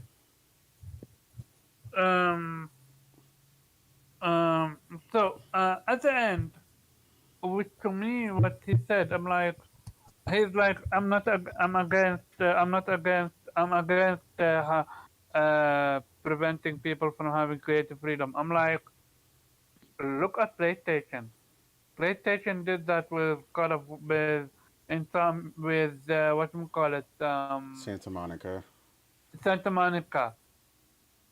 Shueishida went there with his team, saw that the game wasn't up to snuff to PlayStation standard, and he said, "Start over from scratch." He didn't say delay it. He didn't say anything. He said start over from scratch. God of War 2018. It was 3 months before launch that they actually completed and were able to figure a way out to allow the axe to come back to you without any glitches. Like, you can, no, not you can, you should and you must have allow your team to have freedom. But at the end of the day, the buck stop with you. You're the head honcho. You're supposed to look at something and say, hey, this doesn't look quality, scrap it. This doesn't look quality, delay it. But you didn't. And here is the biggest issue. No one from Kind of Funny asked him, why did you allow Redfall to be released like that? Why did you, Phil Spencer, I mean, he the kind of head pointed on it. So, of Xbox Paris, Studios, allow to be Paris, released like that? They never asked him. They did ask him that They actually. said, Yeah, I was gonna say they did they did? ask it. They did asked He ask him, him did. but that. Yeah, they did. Paris asked him, but in a nice way, and he went completely around it. He But they, said, like I said earlier in the podcast, he said a 3 month delay wouldn't have helped in yeah, any way with this game. And so, yeah, because he asked him what's the stipulation to just yeah, I did delay a see that. game or release it? Yeah, I did see that. But that's different though. That's less Wait, from, no, no, no. okay, The No, it wasn't reason different. it's not is because you got to listen to our criticism of the game versus what was asked. Because what they were asking is why not delay it if it wasn't ready. But when or you scrap listen it. to what we said, we're telling you fundamentally the game is not Yeah, fun. So even if it yeah, wasn't broken and the AI worked and it was 60 FPS, the game would still be boring. So he knew hmm, Hmm. that despite Yeah. whatever he says, and that's why So he he said yeah, the just delay said wouldn't push it fix out it. because a delay is yeah. not going to fix this. Exactly. And the final part I'm gonna mention, I'm gonna open it up to the panel.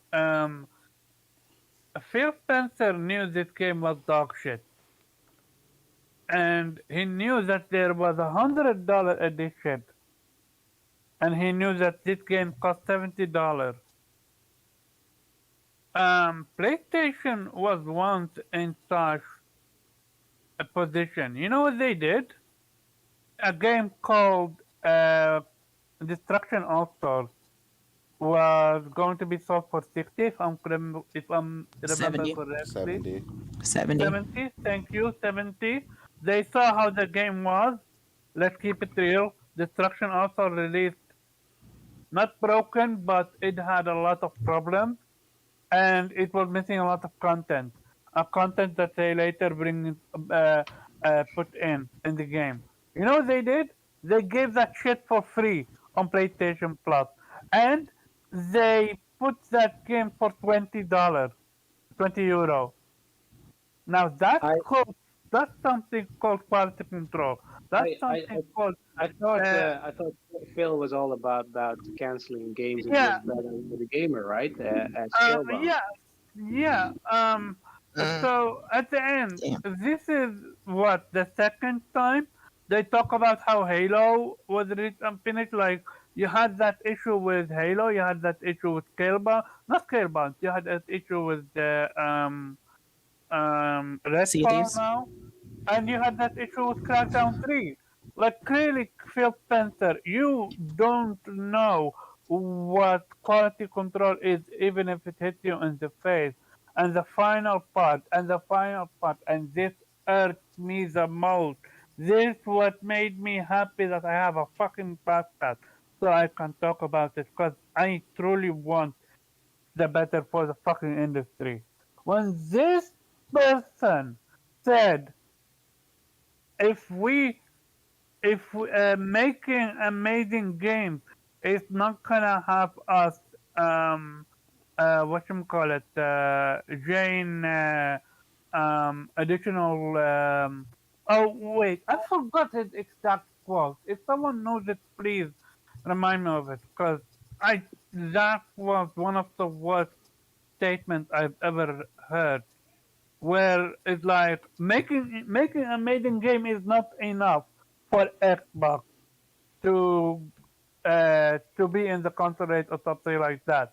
So Phil Spencer outright admitted he doesn't think amazing games is the key to victory. He does, and this is why you guys are giving him the benefit of the doubt by saying you're gonna have a method when he said that $60 you're gonna have a 60 on meta. No, no, no, no, no.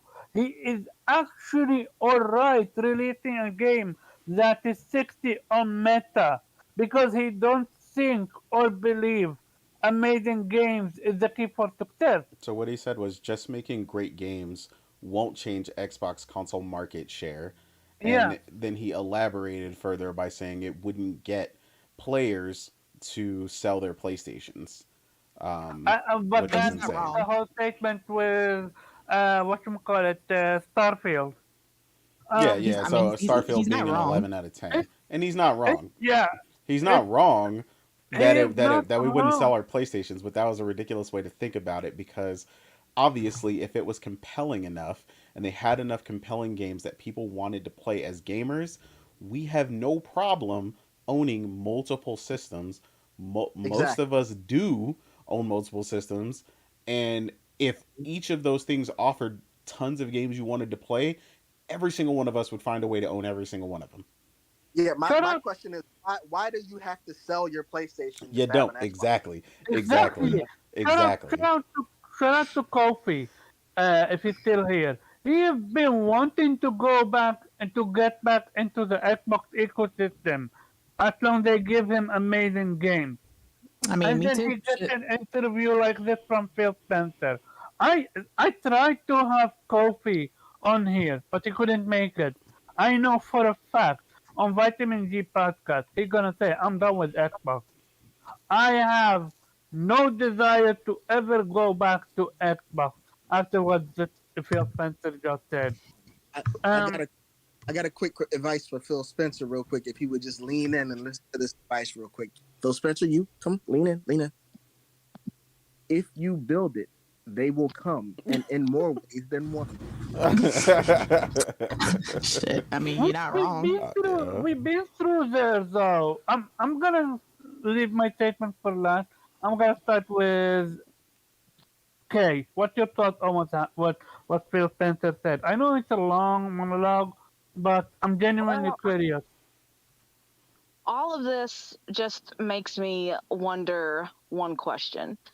And that question is, do you guys think that Phil Spencer goes back and listens and watches his own interviews while he jacks off? Oh my god. Okay. Kay, come, Yes. Kay. Yes. I Oh Kay, my Bingo. god. Kay, come on, not like this. Come on. I'm being genuine serious. If you have nothing to say, then say nothing, but not like this. Come on, Oh, Kay. I know, no, I am all about the joke and stuff like that, but I this can't is with this girl. genuinely a big issue for me. Like now we know Microsoft Vision, and I'm absolutely not for it. It's okay. Do you have something to say or no? Um, I think Phil Spencer is literally full of himself. That's why I asked that question. I think it's a legitimate question. I I think think so too. he's a narcissist, and he looks in the mirror and he takes pleasure in that, and then he practices his little PR speeches that way. Make sure he got his mouth right, and Oh my god. Okay. Okay, okay, you're okay. making me We laugh. okay. Wait, we. Oh, Also, go ahead. and um, it's all scripted, and it's basic template PR talk, and I honestly think he doesn't give two shits about the player, but about any of their customers, consumers, and that they just um they're just uh, doing what they do, and they've made mistakes, and um of course they're gonna admit that they were mistakes because they really have no choice. It's just one of those things where it's like, yeah, baby, I'm sorry, but then they're just gonna keep doing it again. So Mhm. that's all I gotta say. Okay. Weeb, what about you? I would totally agree with Kay that he loves to watch his interviews when he jacks off. But what a Oh, fucking crap be serious. that interview was. I mean, I know that XCast show is just a couple of guys jerking off to Xbox, but this was absolutely embarrassing. I mean, the way they were lowballing him, where they were grateful that he came to their show to basically do his whole PR spin thing. That, oh yeah, I'm sorry, but not really sorry that I just gave you a $70 dumpster fire.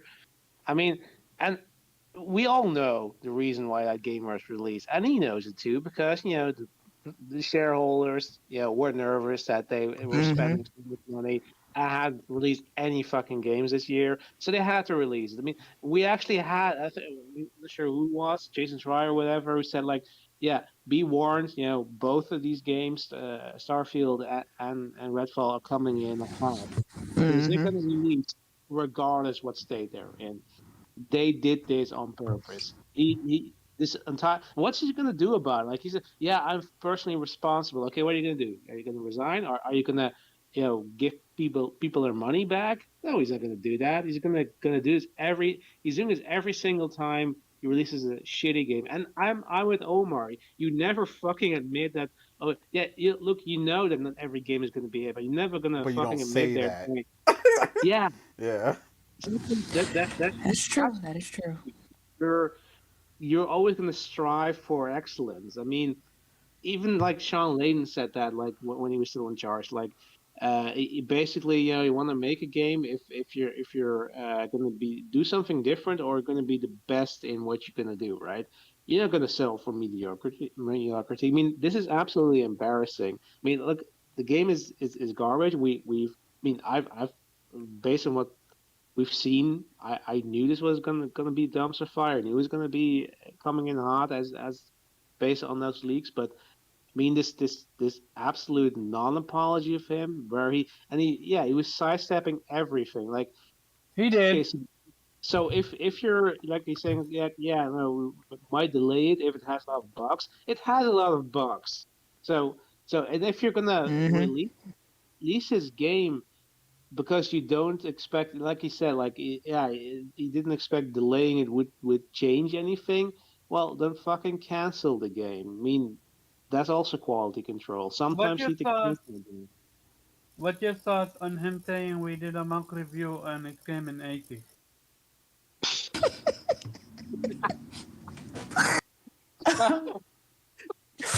I need to know who these people are, man. Yeah, I was like to say, Real stuff. Real I'm stuff. concerned about who They're you they're got to Genuine do thoughts. What fans that. your of thoughts on it? I need mobile games. I They need were an like, "This is fun." I want an internal investigation on who was in that room. Hey, And it's um, probably called Eastwood. no, Oh hopefully, man. we not gonna use names right now. Oh, Um, come on. Let's not I let's mean, not pretend. the man was gassing it up before he got caught. Exactly. and also, what your thoughts on him not making an amazing game that's not gonna move market share? Like I Would you said, agree with that? it's look, making one amazing. Well, no, you have to have consistent quality, but Mm-hmm. that's where you start. And if you have an amazing game, like if PlayStation proved that, right? When they released the 2018 God of War, they actually had an uptake in console sales. That game literally moves consoles. So yes, if you make a great game, you can sell consoles. That's the basic, that's 101 selling consoles. Like the fact that he doesn't know this after how many years is he head of Xbox? 10, 20, whatever, right? It's yeah, I mean, he knows what's up, right? This is just pure bullshit. Like he's not that stupid, but he's pretending to be that stupid He is because his pretending. fanboy. Yeah. Yeah, I mean, his fans are that that's the absolute ridiculousness of this. And I generally think that people. I mean, I've seen it. People are on Twitter like responding. Oh yeah, yeah, he's so brave that he comes there and admits that was. Give that man a medal. What you I mean? Yeah, genuinely, I sold genuinely you don't.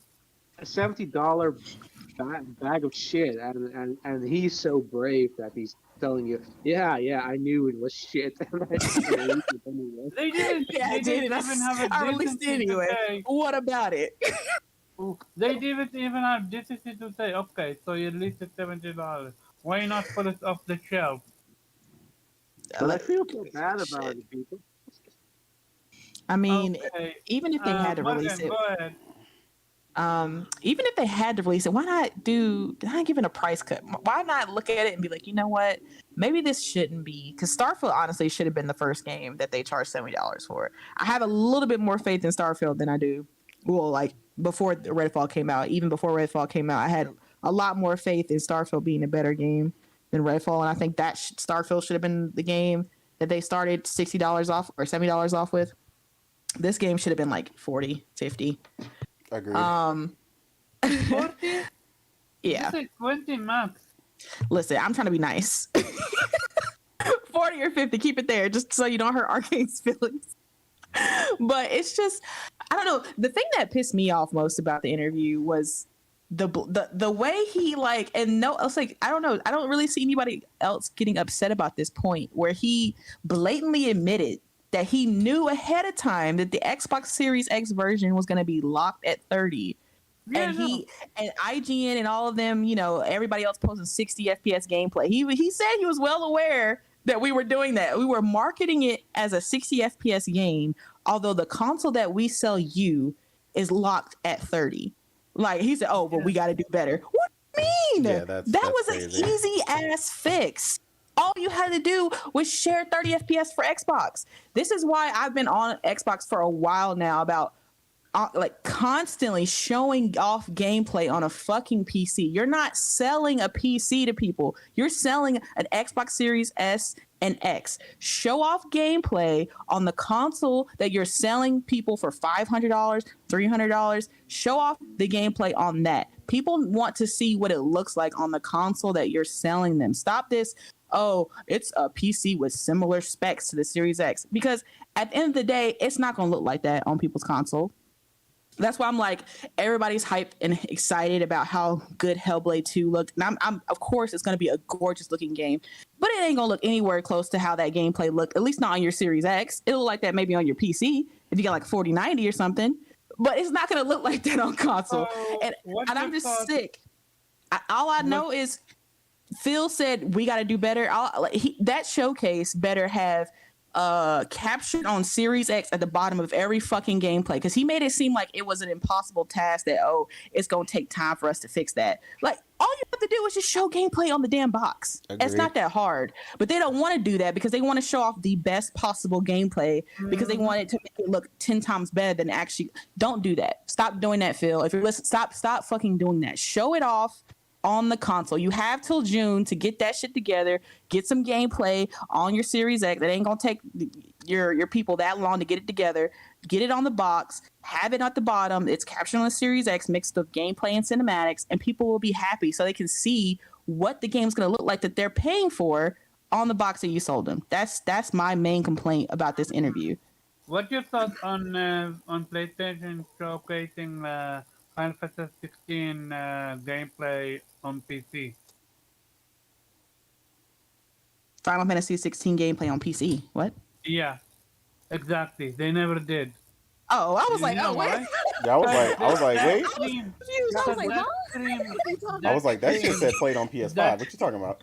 that Yeah, I was cream, that cream confidence. exactly. You're That's PlayStation and Nintendo always do that. They always show captured on a Switch, captured on a PS5. They always tell you at the bottom, this is what it's gonna look like on the system that we sold you. and This is how it's gonna be. it's on PC, they let you know it's on They let PC. you fucking know. But Xbox Yeah. doesn't do anything. They don't even bother telling you that it's on PC, even though that's what it is. Mm, They just don't say anything. And people wonder why when they get the game or whatever later, it doesn't look like how it was displayed earlier. Like the Redfall gameplay, I mean, it didn't look like fun, but it looked good when it was showing off. Like not the IGN gameplay, that shit looked trash. But the gameplay, the other gameplay clips, like the catered ones that Arcane themselves made, that looked good because it was on a fucking PC running at 60, unlike the Series X, which was running at capped 30. This is why, like I said, they need to start showcasing and telling people what platform these games are being played on, because it's disingenuous to your consumer base, because things like this can happen where people think they're going to get 60 and then boom, they're capped at 30. That's why I'm like looking at Starfield side eye, because is that going to be another 30 FPS cap game on console? Look, they asked him during the podcast, are we going to get a definitive answer about whether Starfield is 30 or 60 FPS? His answer was yes. He didn't say he didn't say what it was going to be. All I know is if I was Phil and I knew it was going to be 60, I would tell them in the interview Starfield 60 FPS. The fact that he didn't go into detail, it has me thinking Starfield's going to be capped at 30 on console. I don't know. I can't say definitively, but that's what it's looking like, because I would want to give the people watching this interview, this is kind of a doom and gloomish kind of interview. I'd want to give them something to help them feel better. Like, damn, Redfall was ass, but hey, at least Starfield's 60 FPS on my Series X. At least I can look forward to that. But he didn't give them that. So I'm just like, I don't know. What's your thought on the head of Xbox not even believing that amazing game for sale? I think I believe that he's right in that one isn't going to do it, and it's certainly not going to get people to sell the console that they already have. But it's certainly it's not going to change the market share. It most definitely will. Like, no one's saying that you'll be outselling PlayStation or Nintendo, but you can certainly cut off a little bit or make it so that they don't reach 120 again, and make it a PS3 360 thing where it's pretty much tied in the console generation, because they're both offering great games. This whole we just can't, quality games isn't going to do. How do you know until you try, sir? You don't know that. You haven't been head of Xbox long enough to know what a consistent dropping consistently quality games will do for your brand. You don't know that yet. Yeah. You haven't done it yet, so you can't say it's not going to work. Let you try it, and if it doesn't work, then okay, you were right. But until you try it, I'm not trying to hear that. Quality games have done amazing for PlayStation and Nintendo. They're both great examples of what quality games will do for your brand. They go on to God of War system seller, Zelda system seller, like Last of Us system seller, Mario system seller. Like, you can't sit here and say, oh yeah, quality game it's not going to move it's not going to move consoles. We can't compete. Like, it sounds to me like Phil's already kind of just given up. He was so deflated during that entire interview. You could just tell he didn't want to be there. He didn't want to be answering his questions, but he had already promised to do it, and so he had to. And it's very unfortunate that once again he's been put in the hot seat. Like, this man, like I said, he's got like a print off of answers to give that he just got saved in Microsoft Word, ready to go for whenever he fucks up again, to give the "we hear you" speech over and over. We understand. We are well aware that we fucked up this time again, and we're listening. Like, I'm so sick. And he said it too. He's like, don't believe me. I know y'all tired of hearing me. Yes, Phil, we are tired. And like, please just deliver some quality games so that we can get over having to have these interviews with you and hearing you say the same shit over and over again. Just get on your studios, grab the reins, do some get Matt Booty to do his damn job of quality control. Make sure these studios have what they need. He said the reason Arcane and Redfall fell behind is because Xbox didn't get in there early enough to kind of steer the ship for that game. Okay, cool. I'll give you that. Whatever. If that's what you say. Well, then you need to make sure that you are in there during fucking pre-development of these damn games and making sure you know what's going on at every stage of development and making sure they're meeting timelines and meeting quality control, because otherwise we're going to have a bunch of red falls out here and you're going to be sitting there saying, see, and you're trying to blame it on, oh, well, it's just, it happens sometimes, we projected an 80. So, I mean, I don't know, maybe it's just people have different, no, just get on your studios. Stop trying to tell them that, stop trying to do this whole, we're going to give them, a free reign. We don't like to control our studios. We like to have them do their own. You need to get in there and manage, sir. Like, free reign's great. No one's asking you to be micromanaging and be over developers' shoulders, but you need to be on them and making sure they're meeting deadlines. Like you said, Omar, when Shu came down there at Santa Monica, he told him, this ain't it. This ain't it. This isn't fun. I don't like this. Scrap it. Start over. You need somebody to be in there and be the meanie, be the hard ass, and tell them that this is not okay. You need. I don't know what you guys did, but this ain't it, and y'all need to start over. And then they came out with a game of the year. Imagine if Shu had, because they all thought it was great. Corey said he thought it was great. He thought it was fun. Mm-hmm. And what happened if Shu hadn't come in there? Like, would we have getting an ass game? I'm not saying, it was going to be ass. Maybe it would, maybe it wouldn't. But y'all need somebody like that to come in there and tell you, like, no, scrap this, start over. Do the gameplay isn't fun. The animation isn't good. The graphics suck. Like, no. Like, that's what Xbox needs. And he's trying so hard to be the fucking nice guy. And I don't want to be over people and tell people look, at the end of the day, this is your job, sir. Quality control is your job. Do your job. Be the mean guy sometimes. It's okay. Have the balance. Be the mean guy. Put your fist down and tell people to get to work. Like, that's how I feel about it. And like J-Wag said in the chat real quick, he said what he literally is saying is impossible is what PlayStation 3 actually did. It's already been proven. He took the talking point. That's what I want literally proven, bro. Like he acts like it hasn't been done. Not only has it been done, it was done from a worse deficit than where you are now. Oh yeah, PlayStation 3 was falling behind. It was behind. It launched late. It was $600. Mm-hmm. They had the whole security breach thing. The security breach, everything. That was horrible. They had to pay back all those people. They had everything, every stuck against them, man. Now imagine if PlayStation had that mentality. Well, I mean, even after all this stuff that happened on PS3, I don't know. Quality games is just not going to bring people back to us. I don't. I guess I don't know. Like, imagine if they had that. Yeah, they would be gone. They would be gone by now. Okay. So before you go, Nate, because you want to unleash yourself, let me give a few shout out to chat. We have T-Fresh returning. We have Priscilla. We have J-Wag. He did an amazing video. Go ahead, look it up. And we have Johnny. 1 second. Johnny Gaming. And I'm not sure if I gave you a shout out already, but here's another one. True Bleed. 420. And finally, but not least, Innate, go ahead, because you have been paying attention to this, and I know you have a lot to say about this.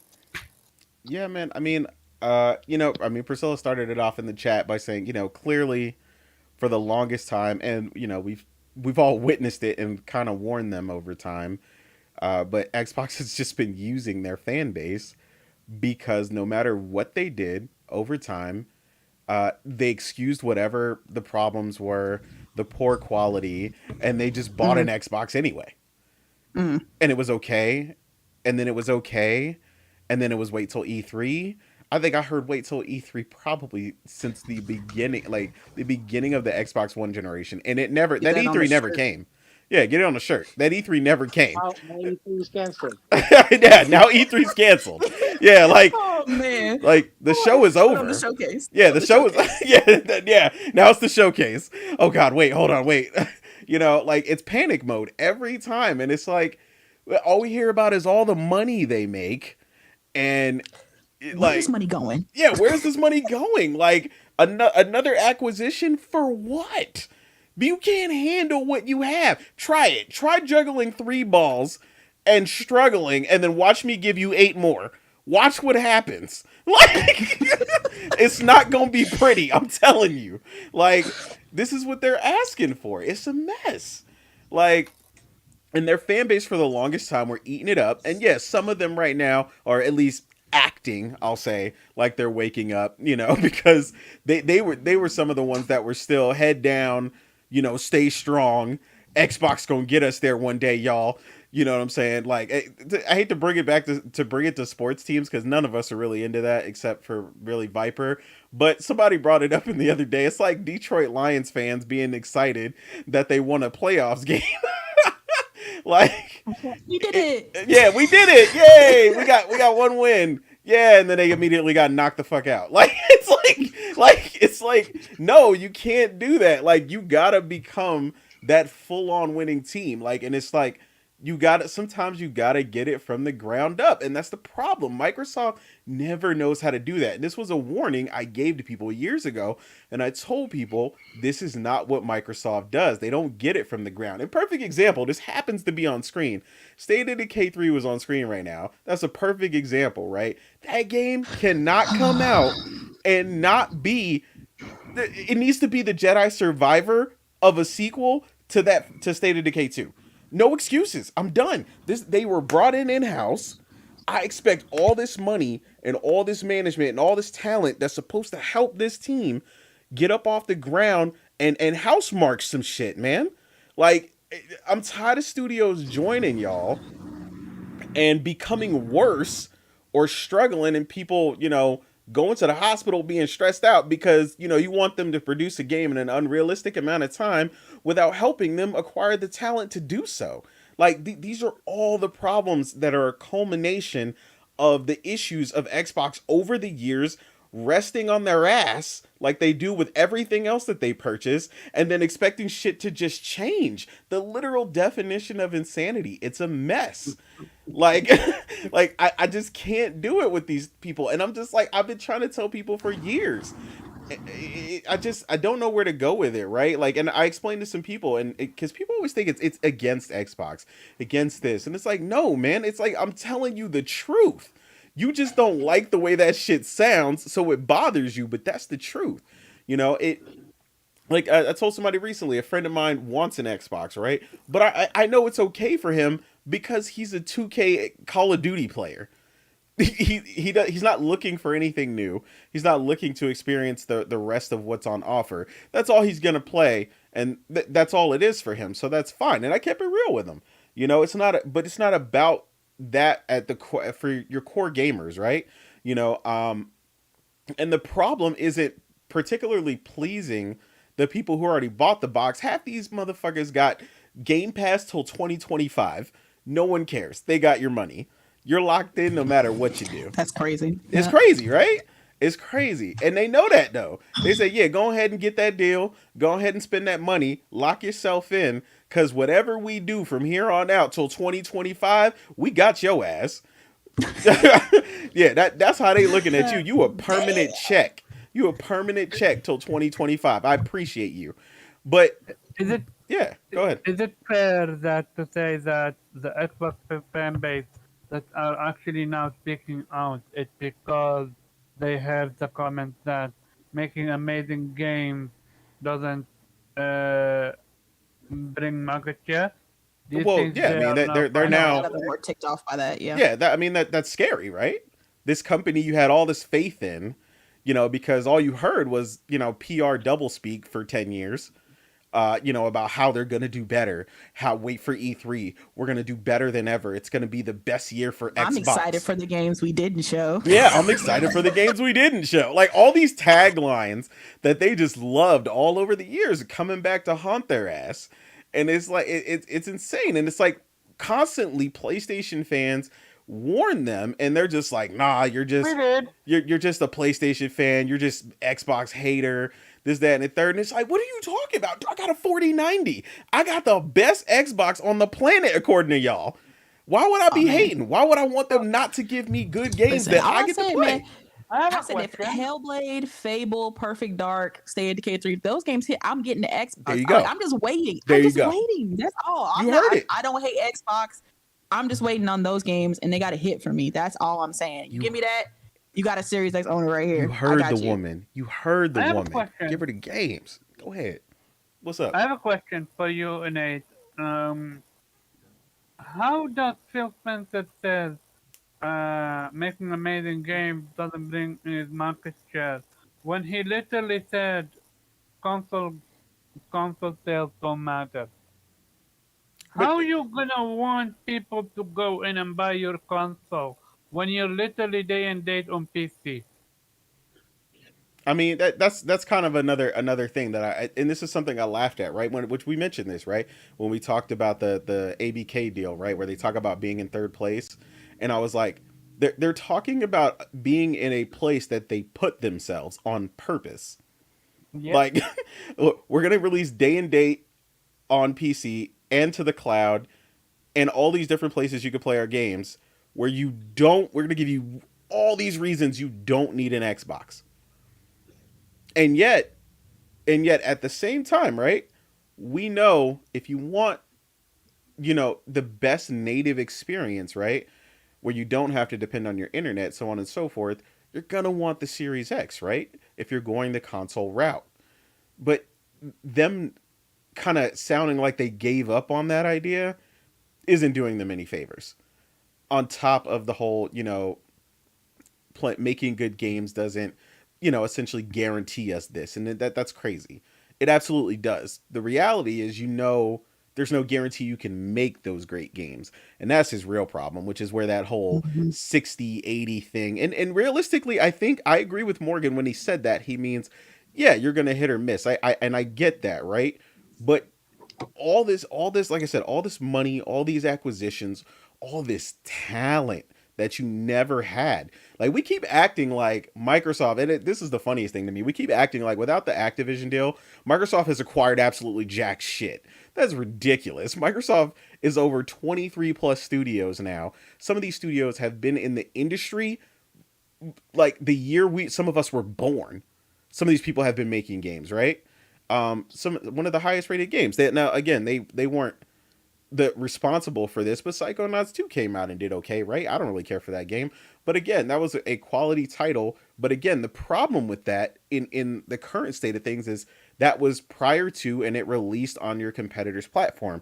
You can't be the Me Too platform and you can't just specifically keep producing those same things, right? Um, the Mojang company or whatever, people keep going, look at what they did with, they bought, you know, uh, what is it? Minecraft. Minecraft. Yeah, they bought Minecraft. Yeah, well, they essentially didn't do anything with it. Minecraft is basically on autopilot. Release some updates, Hmm. keep going here and there, and then they promised the ray tracing update to Xbox fans, and I knew that wasn't going to happen. They said, "Yeah, we're not doing that." Yeah, we're not doing that, and they just cut that off cold turkey. And Xbox fans were like, okay.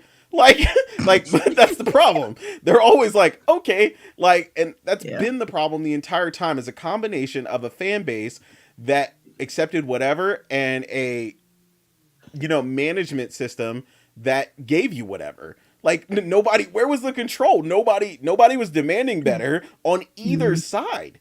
It's like, Yeah. and that's where we're at now.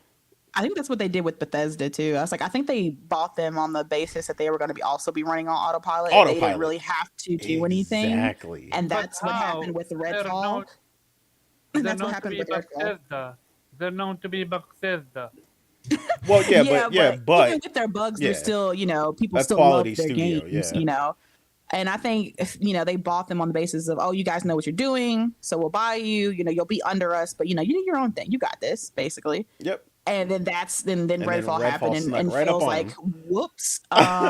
We the reason we left it to their own devices is because we thought they had it, but it looks like we got to get in there earlier and help them. Like, no, really. Really? You didn't think it was, a part of your job to go in there and quality control? Like, I don't care if I, buy this veteran ass team of football players. If I go and buy the damn, I don't know, fucking New York Giants or whatever, going over there and making sure they doing their practice and make sure they run their plays. Like, go to the offensive line. Okay, the offensive coordinator. Okay, what we doing? What's the plan? How are we getting to the Super Bowl this year? Like, what are we doing? I might not know exactly what the hell y'all talking about, but I need to see the confidence in your face when you explain this to me. Like, No, you need to but get in there. that is a perfect example, because you don't just buy a team, install a new coach, and tell him do the same shit that last dude that lost did, and just walk away. Just Okay, walk you guys away. got it. Yeah. Bye. I have a question. Don't we have the perfect example of quality control with the studio that was making the Star Wars game remake, the PlayStation invested in? Yeah. KOTOR. Yeah, KOTOR. Yeah, KOTOR. Yeah, KOTOR. KOTOR remake. Yeah, precisely. Didn't PlayStation and Yeah. and what Embracer. you call it, Yeah. Disney, They went to go see it, They and wanted they to said meet no. gameplay. And immediately Like, say, "Oh, How hell no!" difficult? How difficult is that for Microsoft to do? It was so quick. They said they had the meeting on Thursday, and they said, "Oh, hell no!" on Saturday. They were like, And it "No." was delayed. And it was delayed indefinitely. Oh yeah, Yeah, until they got playing. that shit together. I was like, "That's how So you do quality control, right there." that's how you know that shit was gonna be 60 on meta or less. But Yeah, that's whatever the they saw, thing. they were not But, impressed. but that's the thing that I keep telling you guys. Phil Spencer is okay with releasing 60s. He is not I'm saying not even sure he's just okay. I just think this was a conversation me and Morgan had. I just think he has no taste. Yeah. We all know plenty of gamers yeah, on he here absolutely that does. have He zero doesn't. taste. Like, and it's been evident, right? We've heard the evidence, right? It's gradually come out over the years. All the games that we know and loved over the years that people passed up on. What did Weeb just say was one of his favorite franchises in the beginning? Yakuza, right? When we learned they had the shot to have Yakuza exclusive to themselves, and they turned it down, and then PlayStation fans again carried it on our back until years and years later, Yeah. and here comes Xbox with the bags begging. We got Yakuza, guys. Yeah, we got the Yeah. Yakuza. Same with Persona. They Exclusive did for Same 3 with months. Persona, exactly. We seen that whole generation when they're talking all this crap about Japanese games and they ain't shit and we don't need them. We America, you know what I'm saying? We're an American product, you know what I'm saying? And now all They these years later, you got multiple accounts out here begging every time they miss a Japanese created game because their fan base largely don't support it because of that bullshit mentality they cultivated being the dude bro box over the years, and now it's all their fault. Yeah, Mm. they tried to do that with Final Fantasy. Square Enix Mhm. was like, nope, we're not having that. Square Enix was the one that like, yeah, no, we know what you're doing. Your fan base are not it. We're not gonna put it on your console. Exactly. You want me to put in $20 million worth of effort and pay me $2 million? No, that's not happening. Like, Oh man. Is this the writing on the wall for Phil Spencer? Is he out the door? I don't think he's out yet. No, I Nah. don't think so. He's the golden I child. think I I don't think he's think out yet. this That man's I Neo. think Okay, this the way he be dodging this bullets. Mhm. I That think was- this that was a interview pretty proved bad to movie. me. I think this interview proved to me he's out of the door. I think he has been so, especially with him, might be the reason to have the Activision Blizzard deal killed by CMA. I think because he doesn't want to shut his mouth. He See, always I makes don't. interviews and he always says stuff that he shouldn't have, and he shot himself in the foot. See, but the thing Um, is, I don't agree, and that's not because I don't think he does necessarily deserves to still be the job. I just think he's the industry golden child, and no matter What he the is, faults of Xbox, people still love him. Like even with this entire interview, they were like, "Oh my god, I love that he came out. He was so straightforward. He was so Yeah, honest." You know, and it's until I don't think Santi Adala will get rid of him until the wave of Phil Spencer love turns against him. Like unless Exactly. until the people are against him, he's not. You know, he's good. Mhm. Like until people, Xbox fan base, are unanimously tired of him like they were with like Don Matrick. You know, Yeah, they he was gone once he did all immediately. that, the tide turned against him. They were like, "Oh my god, I hate this guy, Don," and so they immediately got him out of there. The tide is still for Phil Spencer, and until that tide turns against him, he's not going anywhere. they He's still got they people's favor.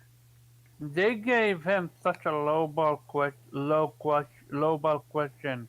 They asked him, let's talk positivity. What is a game that you are playing, you have played, that you're looking forward to? He could have easily said, "Oh, there is this one game from this studio that I just played, and it's something gonna blow your mind." You And know why he look didn't I say mean, we forward, wouldn't believe him anyway.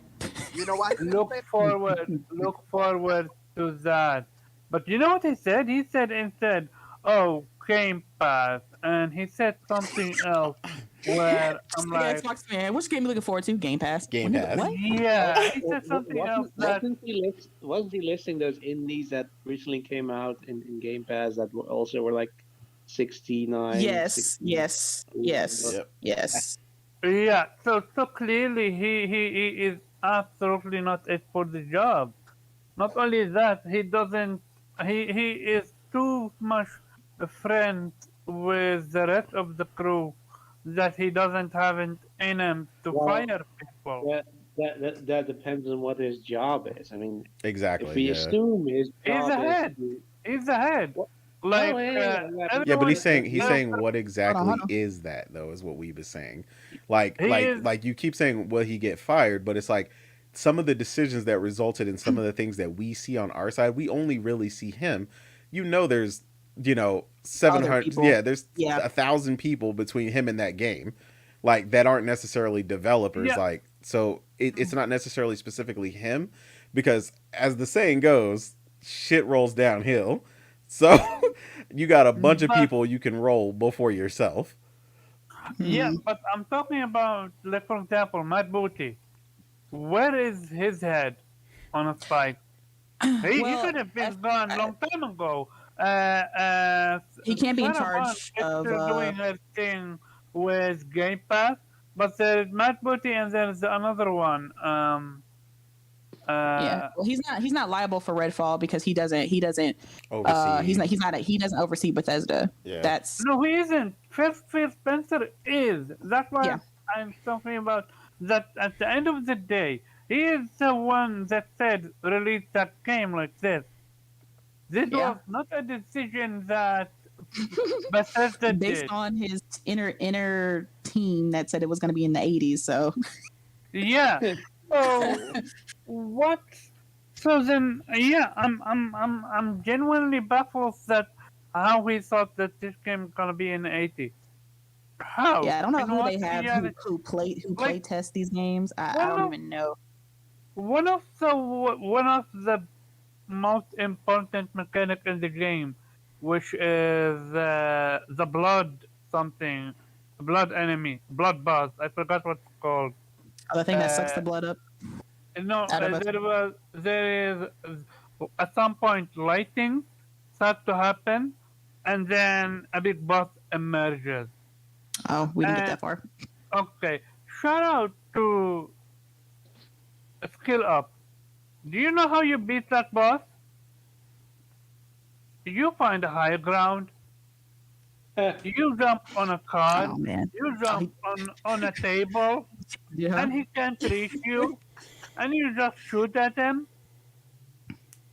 I mean, that was a And lot this of is the characters in there. and To be fair. and this is oh, this is so there's a Star Wars reference in there.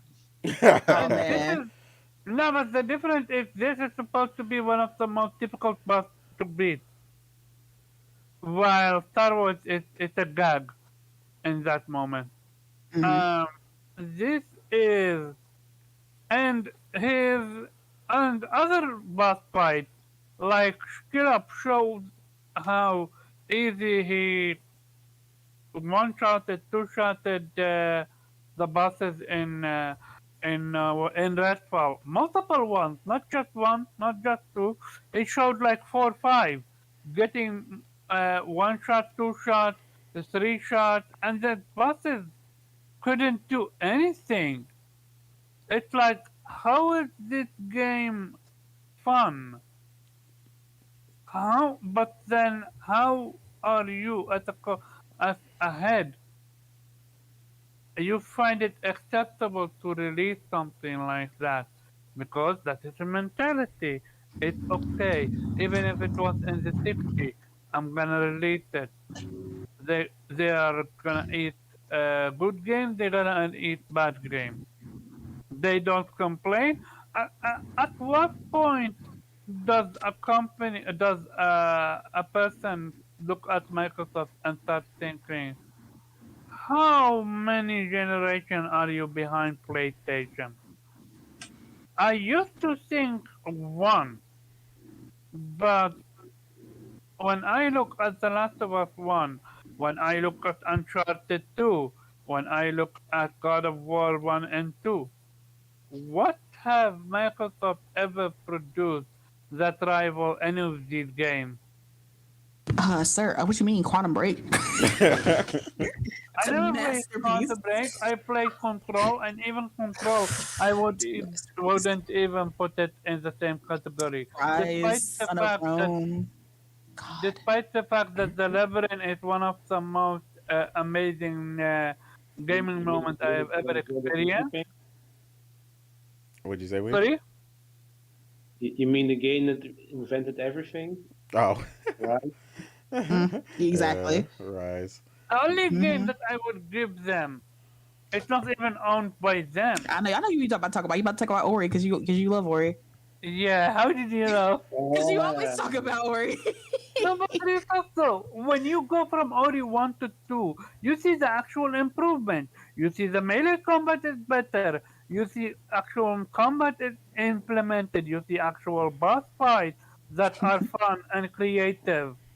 Like, Yeah, and but remember, here's the secret though, is that all the games that they always remember, with the exception of the original Halo, are all games that were made by someone else, including Gears of War. All of them. Lost Odyssey, uh like I said, Gears of War, Mass Effect, which they had for all of one game exclusive, third party exclusive. Again, all the games they remember from the 360 era, with the exception, like I said, of Halo, were literally made by someone else outside that they didn't originally own, including Forza, because they weren't even owned by them for the longest time. All these studios came from outside, so they didn't so make any of these. conclusion is, did Phil Spencer just confirm that Xbox is not gonna be a competition to PlayStation? And if that's the I case, mean, we then argue that. yeah, okay, we already knew that. Then if that's the case, Mhm. is it finally time to say maybe Xbox should just simply disappear? I mean, I don't And want them to disappear. now, let me explain why. Okay. If if Microsoft is not giving PlayStation competition, how about have Microsoft disappear so that someone else come in and give PlayStation competition? Mm, Because I just don't, I don't think I anybody don't else could think, come in. To yeah, I be don't think honest. anybody else has enough time to come in and really build that up. Like, it's not over for them, bro. It's just, the problem is the problem is that it's over mentality, but Yeah. they wait, clearly you don't have. think it's over for them? Absolutely not. No. Okay, number one. Okay, the Activision deal is not done. Number one, that's not done. So don't put a nail in that at all. Like, I never let that shit slide until it's fully done. Yeah. Yeah. Yeah, that's But still a big issue. Um, but despite that, regardless, they still have a ton of talent on hand, right?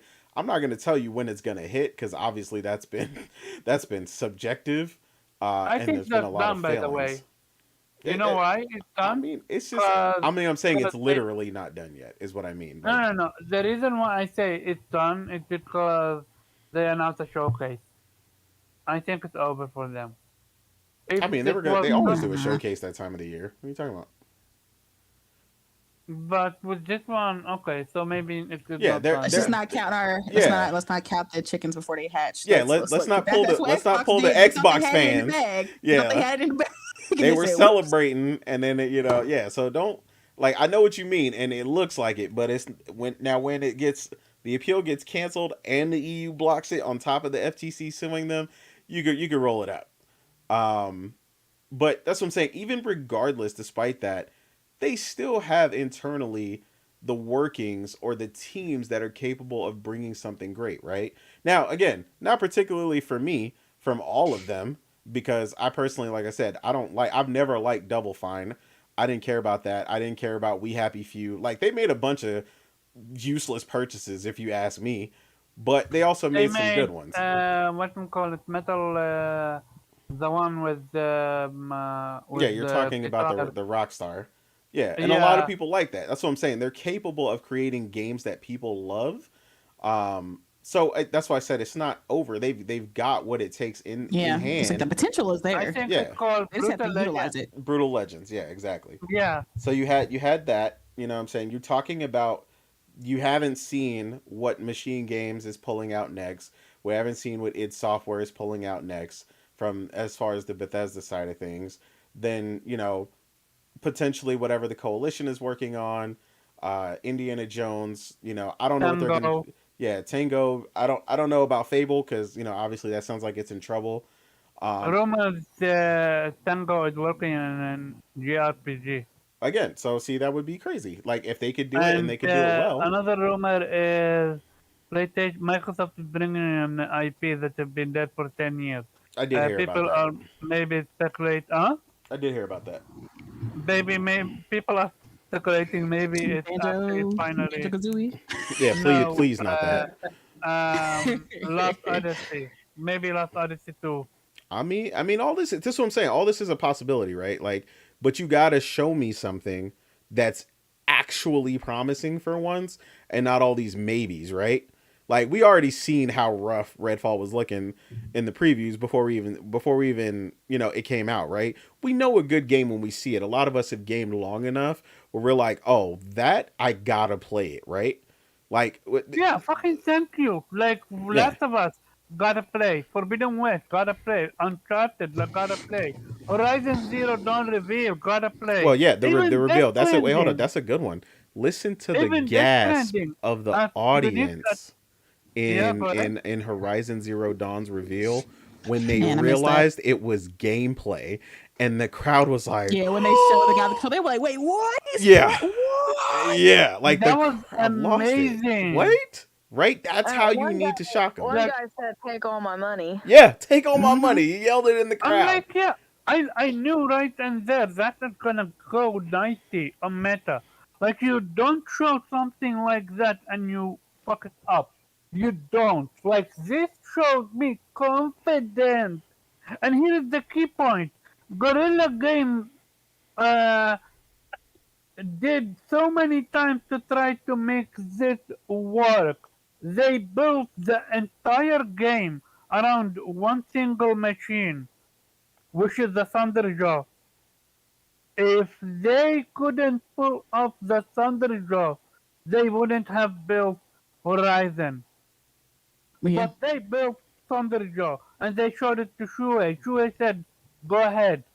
And then we got the epic moment that's Horizon Zero Dawn. Exactly. Like that's how you do it. You Like I bring said, in the proof confidence. the You proof is bring in that each quality of of these control. companies can pull it out, right? The reason why I say they can pull it, EA was in the worst graces for gamers for a long time, right? And Yeah. this one company, this one developer, Respawn, pulled off Apex. They pulled off Titanfall 1 and 2, 2 having one of the most amazing FPS campaigns Single ever. player Yeah, and single absolutely player amazing. story ever. And then Yeah. they came out and gave you Jedi Fallen Order and which now people Jedi love, Survivor, which people loved, and now which Jedi people Survivor actually is crazy. revisionate their actually trust in EA. Yeah, exactly. But then it started to not only do that, it started to affect the company's thought process. And you got, you know what I'm saying? You got single player remakes like Dead Space, which again came out and did great. You know, Have you and ever yeah, have you ever thought that EA would ever greenlit a Dead Space remake absolutely not. after Not in the saying state they were single? in. Remember when EA was on the bandwagon single player games don't don't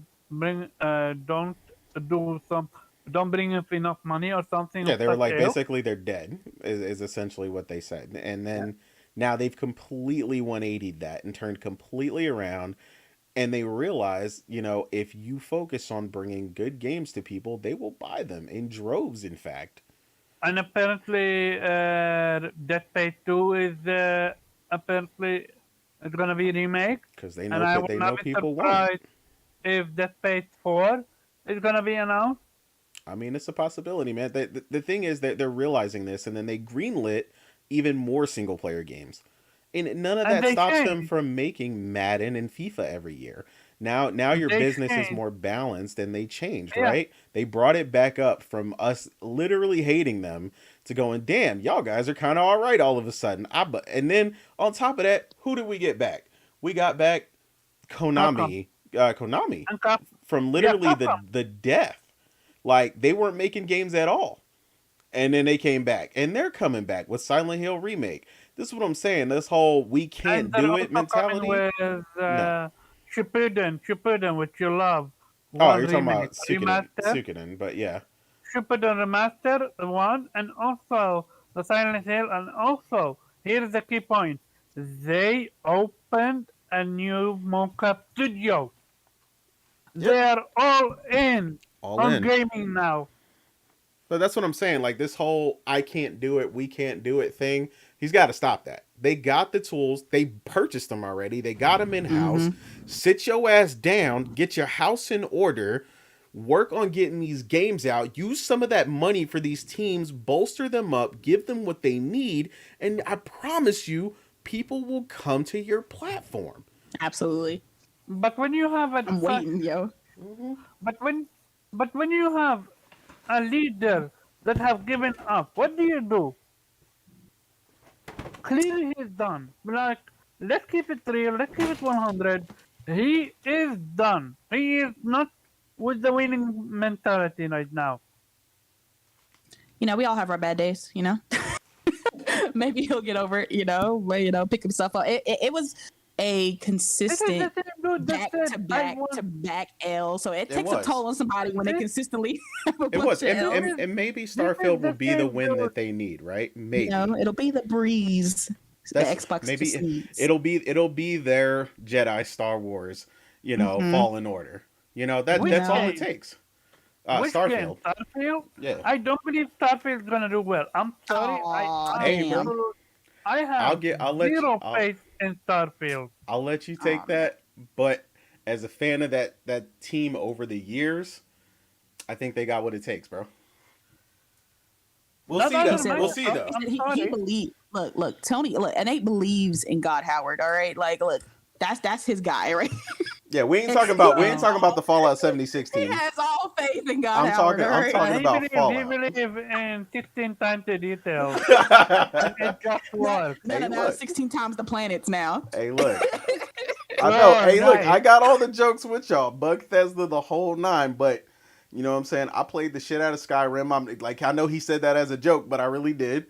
And plenty of other people did, man. They got what it takes to knock it out the park. Will they? I don't know. I mean, I like look for But Xbox's sake. I hope they do. And I hope they do. honestly, like Phil said, he hears about people, especially the console owners, specifically the Yes. Xbox console owners, about them feeling like second class citizens, which is a thing, definitely a thing. Definitely. And I need him to treat the console owners better. Like seriously, like jokes aside, the Xbox fan base has been very loyal to you and we're spending a lot of money, Absolutely.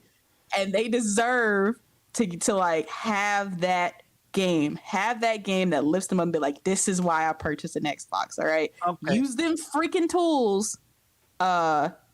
Phil, use the tools, show off the game initially on the Xbox, show gameplay on the Xbox, give them a good game, and don't just give them one, give them consistent. Put them ahead of stop treating PC better. All right. Fuck PC. All right. Sorry, Tony. Yeah, sorry, Nate. Okay, I want to say something and shout out to True Bleed. No, don't shout out to True Bleed. True Bleed, get out of here. I don't want Luca to copyright strike me, because she owns that sentence, L after L after L. That's her patent. I don't want that shit over here. Joke aside. How are you gonna have trust in the studio in Phil Spencer and Xbox when Phil Spencer was never held accountable for Halo reveal? He was never held accountable for releasing Crackdown. He was never held accountable for um, knowing how Redfall was and release it how it is. He is so it's not like this is Phil's first mistake. This No, is but Phil's returning mistake, and to make it worse, their fan base are eating it up.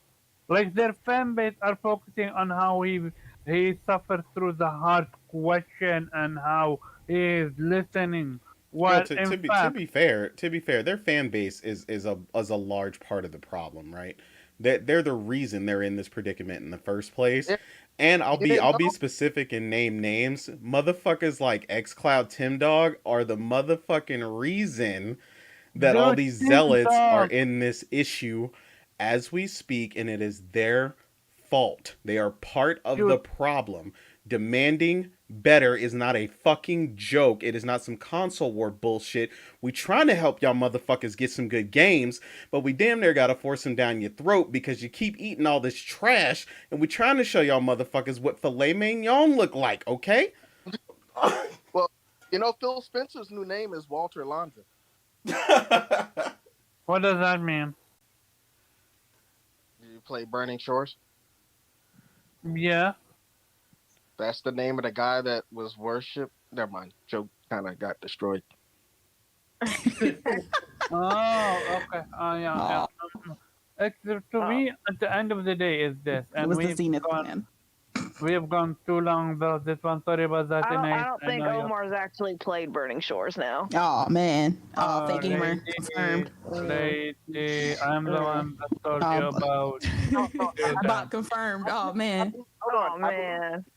Lady, I I knew more about Gildan than you ever knew. Come on, Ooh, you're the ooh, You ooh. knew you're what? the You knew what you're more the than you? you're the queen of Horizon, but I knew more about the story of Gildan before you knew. Oh So man, oh man. There's a that's all horizon I'm off. We gonna about to have a say. horizon off right now. Oh snap. Who got the horizon trivia cards? We about to see. No, she was So you're absolutely saying just because you prioritize certain content that I didn't prioritize first, that's somehow Oh. a leg up? no. Mm. It means that I already played the game, the DLC, because I knew about something that you didn't get to it, and I got to it before Mm. you did. So I Mm. knew about the Don't take game. that, Kay. Don't take that. Joking aside, shout out to Kay. She is absolutely a beast when it comes to Horizon. You don't want the But smoke. now You don't want I want the smoke. I don't want the smoke, but not when it comes to the difficulty. You know it's tough. Who's 100%ed everything that has to Oh, do she with said, "Who got the the trophies to back it up, That though?" Oh that's I the got man. point, though. 100 on the main game, 100 on New Mm. Game Plus, which Yeah, you have to but get on Ultra I Hard, Oh, and ultra I just hard. 100 on Burning Shores, which I okay, played Talk it your and on shit, my Kay. Ultra I Talk just Hard your save. shit. I just gave you your flowers though, and I never won, and I never once said Omar said, I "Stop hitting me, did please." I never once said I did everything 100, especially the new game plus. I never touched that, so I knew where my limit Mm. is and where Mm. you're at. That's why I said you're definitely when it comes to that stuff. But joking aside, yeah, I'm gonna be the tiebreaker and Forbidden West will take it. I'm not sick of you. You ain't the tiebreaker, man. Lady, if Viper doesn't want to play by the rule, Wow. I'm gonna dictate the rule. I gave him a Wow. chance. I gave him two chances.